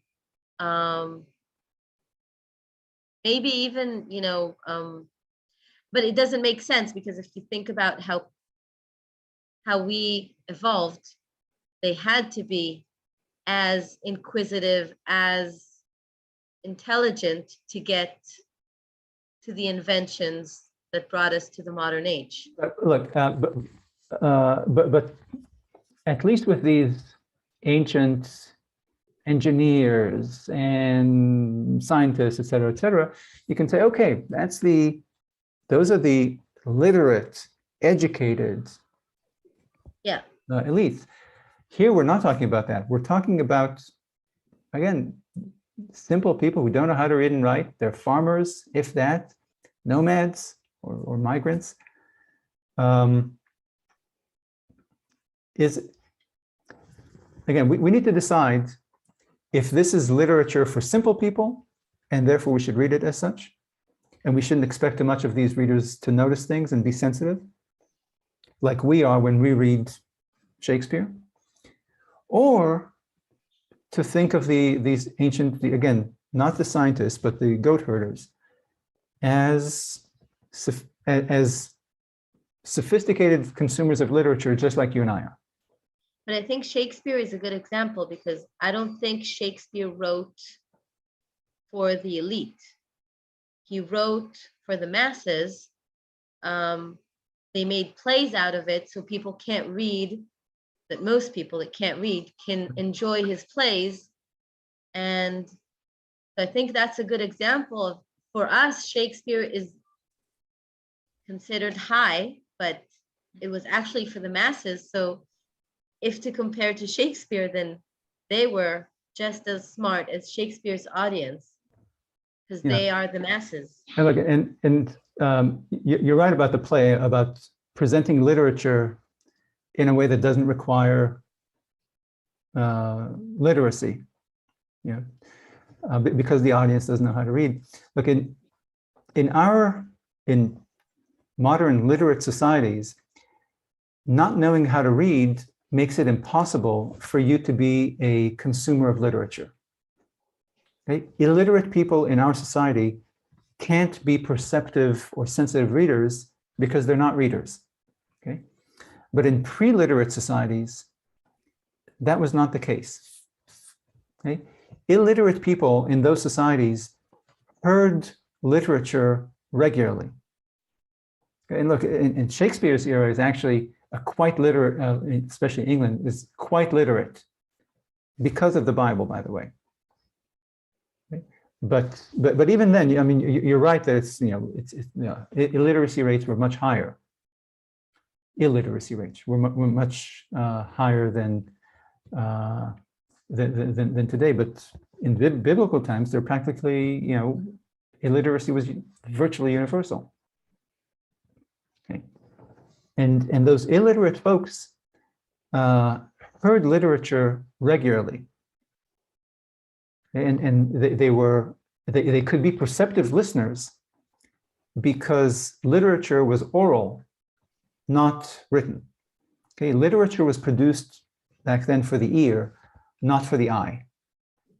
Okay, and so they consumed literature differently, and we know for a fact from anthropological research that pre-literate people have or had a memory, their memory faculty for memorizing text or memorizing stories or poems was much greater than ours.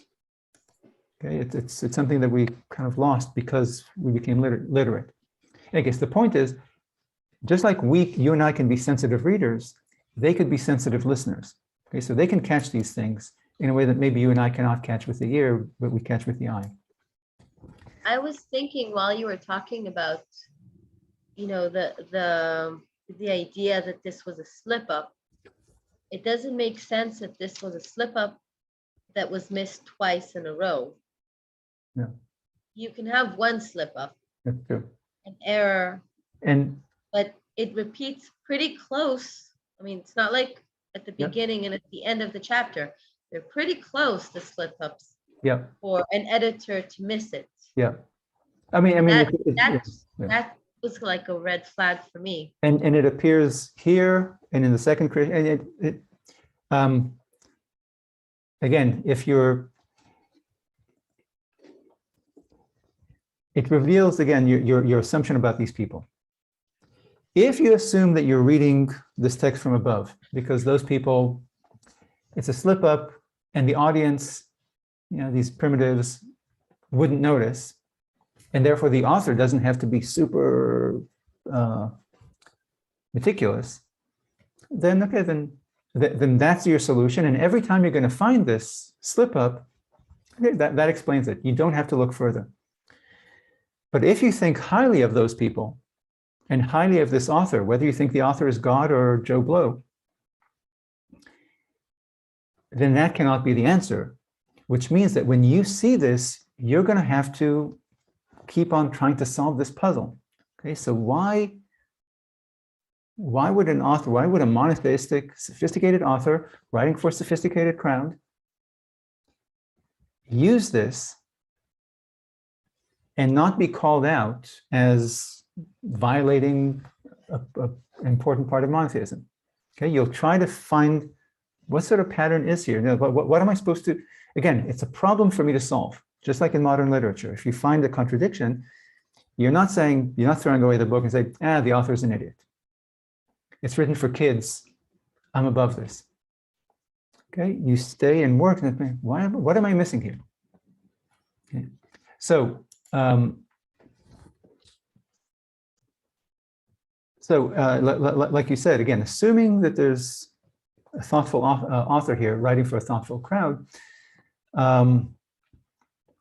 we know, excuse me,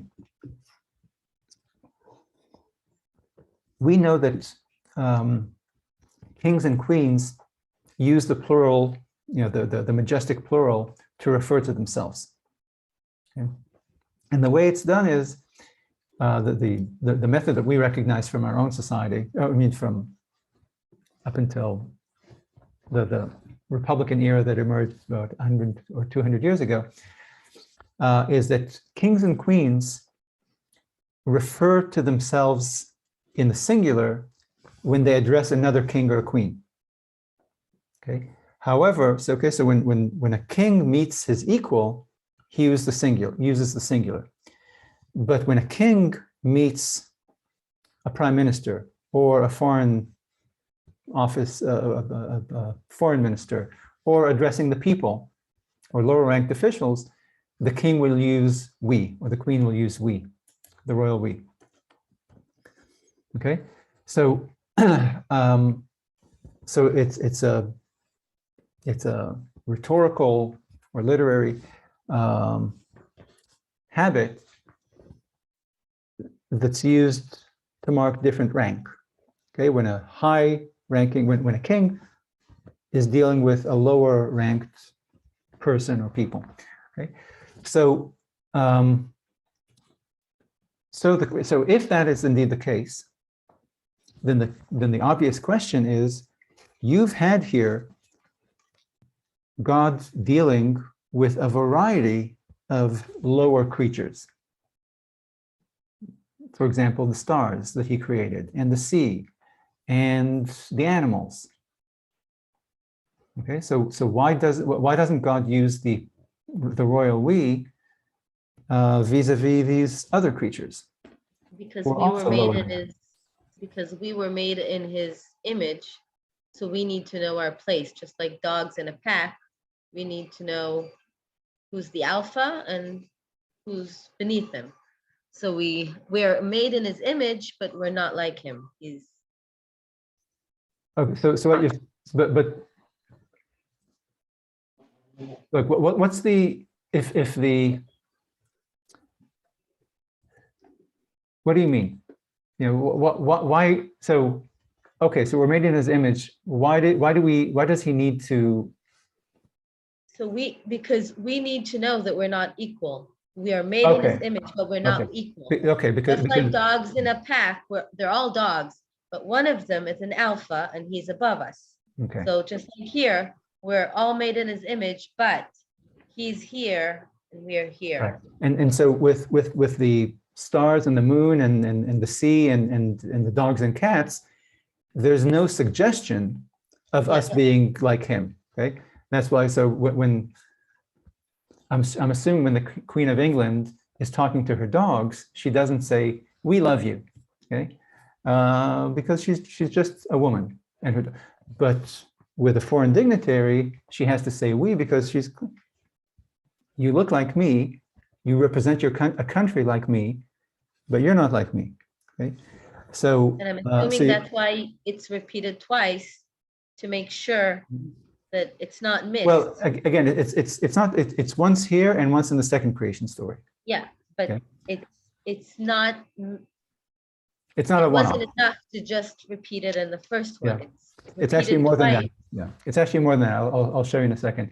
But you're right. It's the point of the royal we. It's a linguistic device designed to clarify that, hey, buddy, there's a hierarchy here. Okay, it aggrandizes the royal speaker, God in this case. Okay.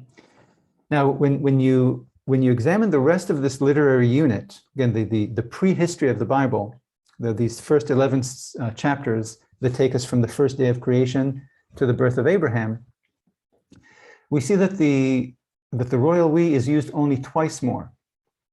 Once in the Garden of Eden, what I read to you, in Genesis 3:22, when God recognizes that man has now become as one of us, knowing good and evil, and now he might become immortal if he ate also from the tree of life. You know, that's why we need to evict him from the garden. And then the third time is in the story of the Tower of Babel, when God says, this is Genesis 11, verse 7, God says, let us go down there and mix up their languages. Okay, so this plural we appears 3 times in this opening unit of the Torah. Again, the prehistory, again, before Abraham. Here, what we just read, and then in the eviction with the tree of knowledge, the eviction from the Garden of Eden, and God destroying or undermining the project of the Tower of Babel. Now, both of these stories, the Garden of Eden and the Tower of Babel, are stories about a confrontation between God and mankind. Okay? Humans are trying to place themselves on a par with God. Remember, Eve has that discussion with the snake, and he tells her, that this is to become like God, to gain the divine knowledge. And the workers at the Tower of Babel, again, self-consciously are trying to reach the heavens and reach God. And in both cases, God expresses real concern about this and does something to undermine or to stop mankind's efforts. Okay, he works to prevent Adam and Eve from eating from the tree of life, and he works to prevent the completion of the tower. So perhaps the aggrandizing language, the royal we, is meant to, exactly like you said, to prevent a false sense of equality that would emerge if God were confronting mankind one-on-one. Okay, so perhaps if you think of these two other stories, if the Bible said, I will evict Adam and Eve, or I will mix up the workers' languages, it would convey to you, without saying it explicitly, but it would convey an image to you, the reader, that God and mankind are on a plane, are two combatants. Man is trying to do this, God is trying to do something else. Okay? Using the royal we for these confrontations creates,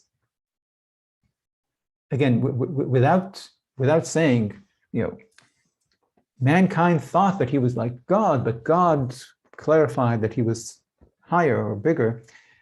This language, the royal we, creates, kind of transmits to you a sense that there's a difference in stature between the two combatants. Okay, it's not God versus man.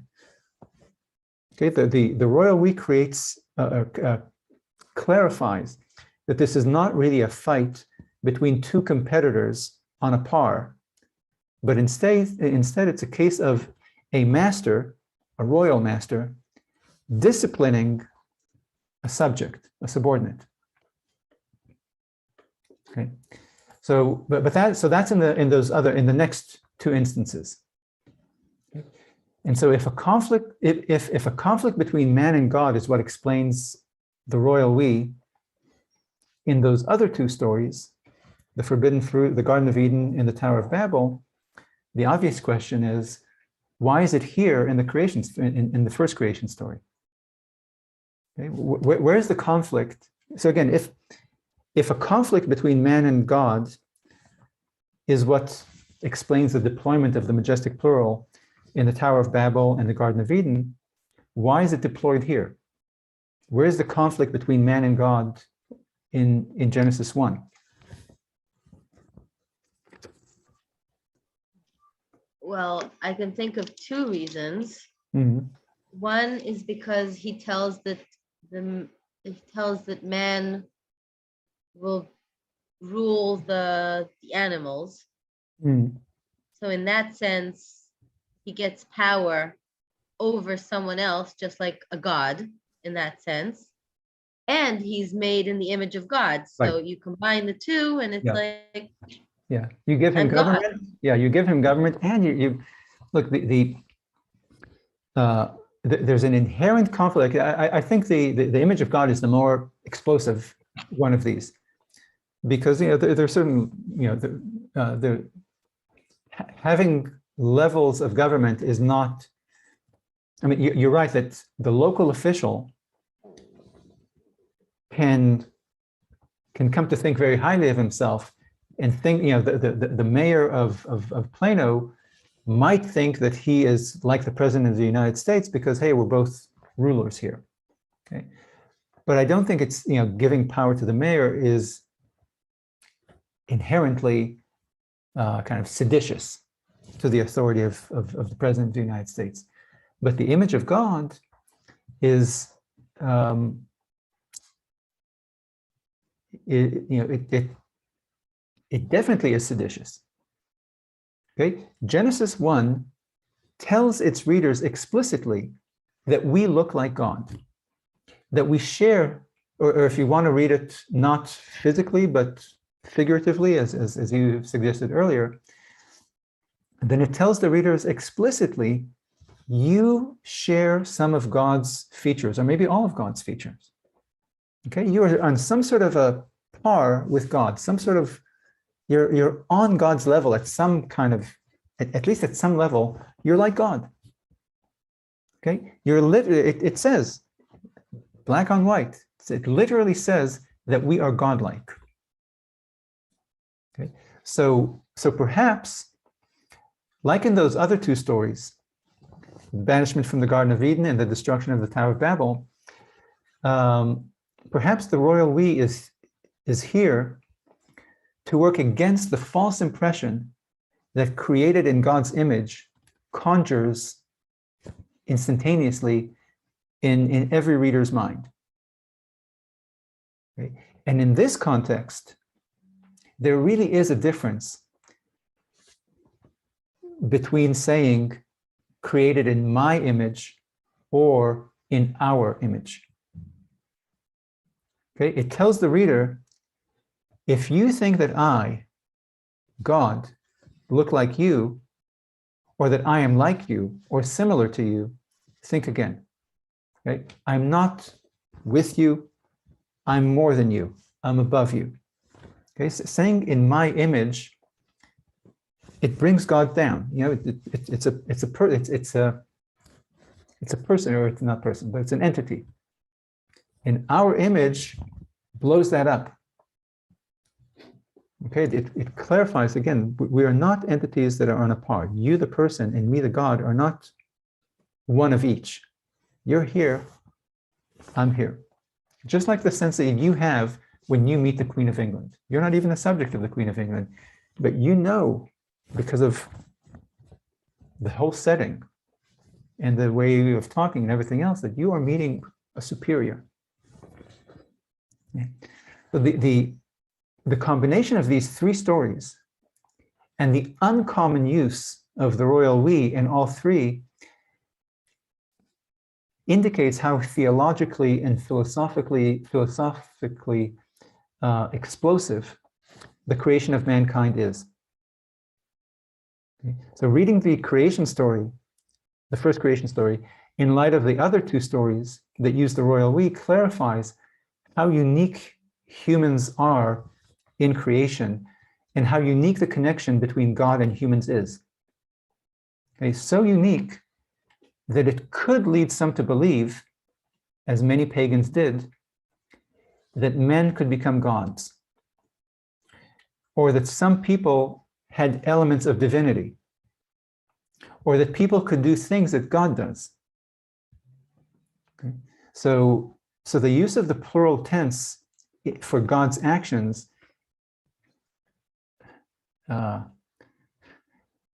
it's much more likely that it's not a sign of the biblical author's sloppiness and carelessness with the principles of monotheism. Again, in the very first chapter of this monotheistic holy book. Okay?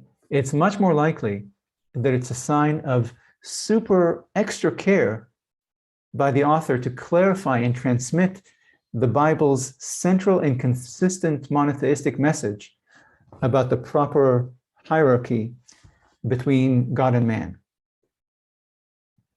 Okay, and English speakers often wonder if this royal we is something that's unique to English or European languages, but that maybe in other languages plural is just plural rather than this political speech to convey rank. But no, okay, you see it in other languages, and you definitely see it in Hebrew. Okay, so for example, later in Genesis, when Joseph is in Egypt, his Egyptian, so he's enslaved, and his Egyptian master is described as his Egyptian masters, Habe'alim Hamitzli. Okay, so in English, Egyptian doesn't have a singular or plural, but in Hebrew, it's clear that it says masters in the plural, and the adjective comes in the singular. Okay, and you'll notice, by the way, if you look at that verse in chapter 39, verse 2, that English translators solve this problem by translating both in the singular.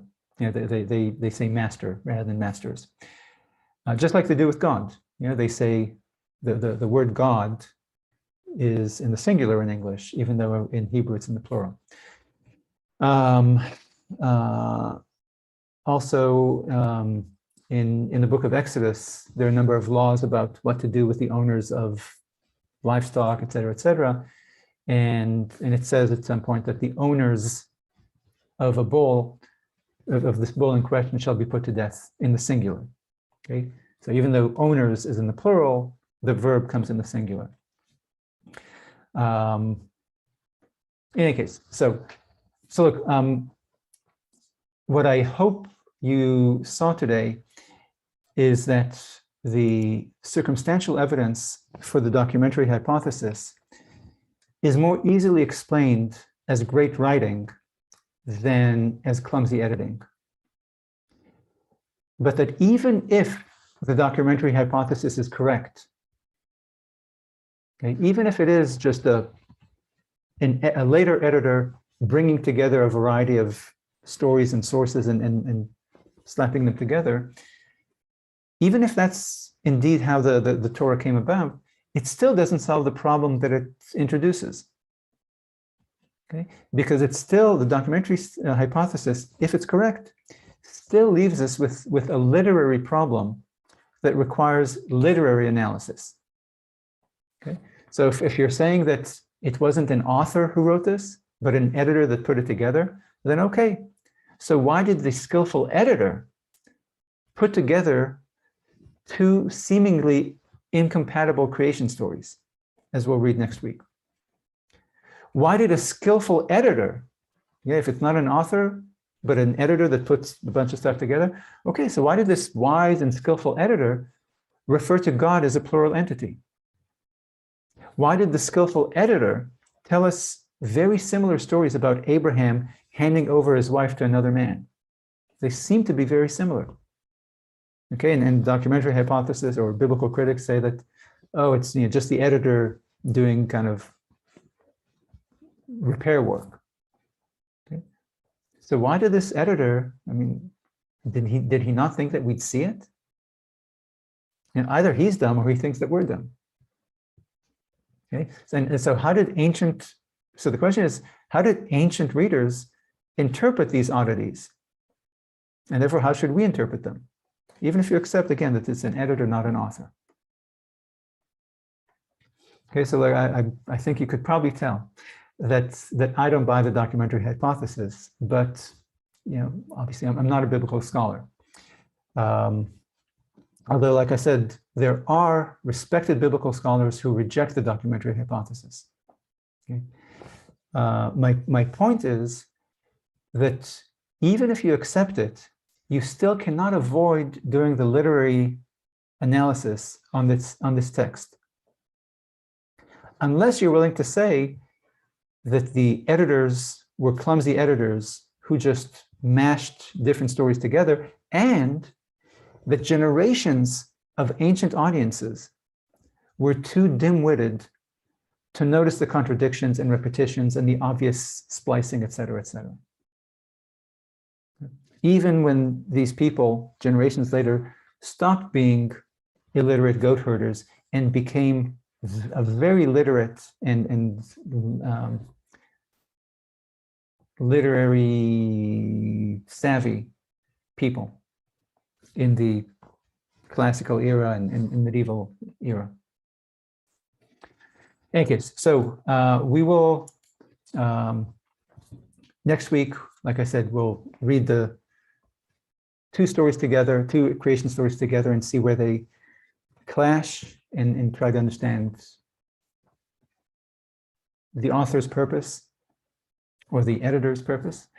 And then we'll analyze the second creation story on its own, just like we did with the first creation story today. Okay? All right. Okay, see you next time. Thank you. Bye. Bye-bye. Thanks.